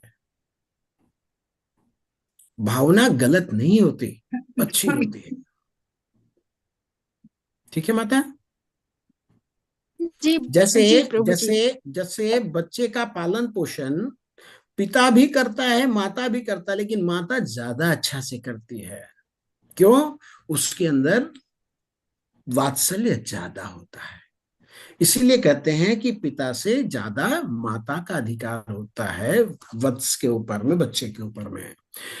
भगवान राम को जब दशरथ जी ने वन दिया था तो कौशल्या माता ने कहा था कि अगर सिर्फ राजा का आदेश है तो मैं राजा का आदेश को खारिज करती हूँ, क्योंकि तुमको कोख में तो मैंने पाला है 9 महीना, ठीक है, लेकिन अगर माता का आदेश है तो फिर जंगल तुम्हारे लिए अयोध्या है, फिर तो तुम जाओ, ठीक है माता। तो पुरुष का और स्त्री का जहां भावना की बात है, माताएं ज्यादा भावुक होती है, ठीक है माता। जी जी प्रभु जी, हरे धन्यवाद। हरे कृष्णा भैया, हरे कृष्णा। हरे कृष्णा प्रभु जी, कोई बात कर रहे थे और कोई किसी का हैंड रेस नहीं है तो आप लोग हैंड्स डाउन कर लें। वो प्रभु जी कुछ बात करना चाहते हैं तो कर सकते हैं। क्या नाम था उनका? अनिल कुमार प्रभु जी। जी सर। हाँ, हरे कृष्णा प्रभु जी। हरे कृष्णा प्रभु जी। सर हम एक डॉक्टर है जिसमें हम पास्ट लाइफ रिग्रेशन करते हैं, जो व्यक्ति को इस जन्म से पुनर्जन्म को यात्रा करवाते हैं। जी जी जी प्रभु। जो आप कहते हैं पुनर्जन्म होता है, ठीक है, ये सब चीज तो हम खुद अपना कई सारे जन्म देखे हैं, लगभग में बहुत सुंदर। 8 से 10 जन्म अपना देखे हैं बाइक हरे सेशन में। बोल, हरे बोल, बहुत और ये मेरा सुंदर, बहुत पटना में सुंदर। सेंटर चलता है, पटना आरा। बहुत अच्छा प्रभु, बहुत अच्छी तो बात है। ये चीज सर मेरा तो कहना ये था ये कि ये ये सवाल ये आपसे। विद्या है, ये विद्या है और लोग इसमें महारत हासिल किए हुए हैं। मैं नहीं जानता, इसका मतलब ये नहीं है कि ये विद्या नहीं है। जो इस चीज को जानता है वो, अब आप कह रहे हैं कि आपने देखा है, मैं बहस करने लग जाऊं आपसे, मैं कैसे मान लूं आपने देखा है? आप अरे देख लीजिए, हम दिखा देंगे, सिंपल बात है सर। हाँ, तो ये बात हुई कि अगर वो कैसे देखेंगे, जैसे प्रोसेस आप बताएंगे वो अगर हम हाँ, वो फॉलो करेंगे तब प्रोसेस देखेंगे, के है या साथ नहीं? समय काल को पीछे जाएंगे, वो सारा चीज देखेंगे कि उस जन्म तो में क्या थे, लड़की या लड़का, जो भी जर्नी था उसका। हाँ जी, बिल्कुल बिल्कुल सही बोले प्रभु। तो तो जब हम जो प्रोसेस होता है उस चीज को जानने के लिए, उस चीज को करेंगे तब हम जानेंगे। जैसे मान लीजिए हमको दूध में मक्खन देखना है, तो मक्खन देखने की प्रक्रिया है, पहले दूध को जमाना पड़ता है, इसके बाद उसमें हिलाना पड़ता है, तब मक्खन निकलता है, ये प्रोसेस है। जब हम प्रोसेस करेंगे तब देखेंगे। बिल्कुल सही कहा प्रभु जी। तो वैसे ही आप बने रहें, आप ऑफेंड नहीं कीजिएगा, मैंने आपसे कोई गलत बात नहीं बोली। हम भी नहीं भगवत सर, गीता उतना पढ़ रहे नहीं, हैं दिल्ली प्रभु में हम जी। नहीं लेते हाँ हैं। हाँ, हम भी भगवत गीता पढ़ रहे हैं प्रभु, और हम बताने एस्कॉन से मंदिर जाते एक हैं, जो पटना में एस्कॉन है ना, हाँ हम हाँ सैटरडे संडे जाते हैं पटना। जी, बहुत सुंदर प्रभु जी, बहुत सुंदर। लेकिन कुछ ऐसा सवाल रहता है ना जो, ठीक है, हरे कृष्णा प्रभु जी। हाँ ठीक है, धीरे धीरे निकल जाता अब है बाकी कितने दिन सवाल ये प्रभु क्लास जी। चलेंगे? जी जी प्रभु। ये क्लास कितने दिन चलेंगे? ये 18 दिन चले, ये चलता रहेगा प्रभु। अच्छा, चलता है। मैं तो हम आपसे 18 दिन होगा व्यक्तिगत, जी। जी हम आपसे कुछ व्यक्तिगत डिस्कस करना चाहेंगे, मतलब अपने इसके लेके, पास लैब के लेके। तो जी जी। कुछ आइडिया, मतलब कैसे आपसे संपर्क करें, व्यक्तिगत हाँ, बात के मेरे लिए। से कैसे संपर्क करेंगे? हमारे एडमिन आपको मेरा नंबर दे देंगे, आज तो नहीं, आज तो लेट हो गया है, कल परसों आपको नंबर दे देंगे, आप बात कर सकते हैं प्रभु। मुझे अच्छा लगेगा आपसे बात करके। जी जी, जी जी। बहुत बहुत धन्यवाद प्रभु। हरे कृष्णा। और किसी का कोई हरे प्रश्न कृष्ण। हो? हरे कृष्ण प्रभु जी, कब तक क्लास चलेंगे? ये सेम टाइम में 18 दिन तक चलेगा माता जी। उसके बाद फिर नहीं? इसके बाद अगर आप 2 रिक्वायरमेंट है, क्विज पास करना और एक माला जप करना, अगर आप करते रहेंगे तो अगले सेशन में चले जाएंगे और आगे बढ़ते रहेंगे ऐसे ही। प्रभु यहाँ जी पे प्रभु जी ने प्रभु जी प्रभु जी की कृपा से ना, मतलब कि कभी कभी 5, कभी 6, ये मतलब कि अभी तक में हम 10 माला तक किए हुए हैं, और भगवान जी बहुत से सुंदर, प्रार्थना करते हैं 16 करें। बहुत सुंदर, बहुत सुंदर। भगवान से प्रार्थना करते हैं तो भगवान सब पूरा करते हैं। अभी ये कार्तिक का महीना है, भगवान से जो मांगेंगे फटाफट देते हैं। ये सेल का महीना है, जैसे मिलता है ना कपड़े पे सेल लगा हुआ है, एक कपड़ा का पैसा दो, 2 कपड़ा लेके जाओ, वैसे ही भगवान इसमें सेल लगाए हुए हैं। आप 10 माला करेंगे, आपको 10,000 माला का फल देंगे भगवान। ऐसे ही आप करते रहे, ठीक है भैया। कभी कभी ना प्रभु जी माला मतलब कि नहीं भी हो पाती है, बहुत अफसोस भी होता है। कोशिश करें, कोशिश करें कि ये ना छूटे, ठीक है, ये हमें आगे लेके जाएगा और सब कुछ छूट जाएगा, ये साथ जाएगा माता। ठीक है, वांछाकल्पतरुभ्यश्च कृपा सिंधुभ्यः एव च पतितानां पावनेभ्यो वैष्णवेभ्यो नमो नमः। अनंत कोटि वैष्णव वृंद की जय, श्रील प्रभुपाद की जय, भगवान की वाणी भगवत गीता की जय, गुरु महाराज की जय, आप सब भक्तों की जय।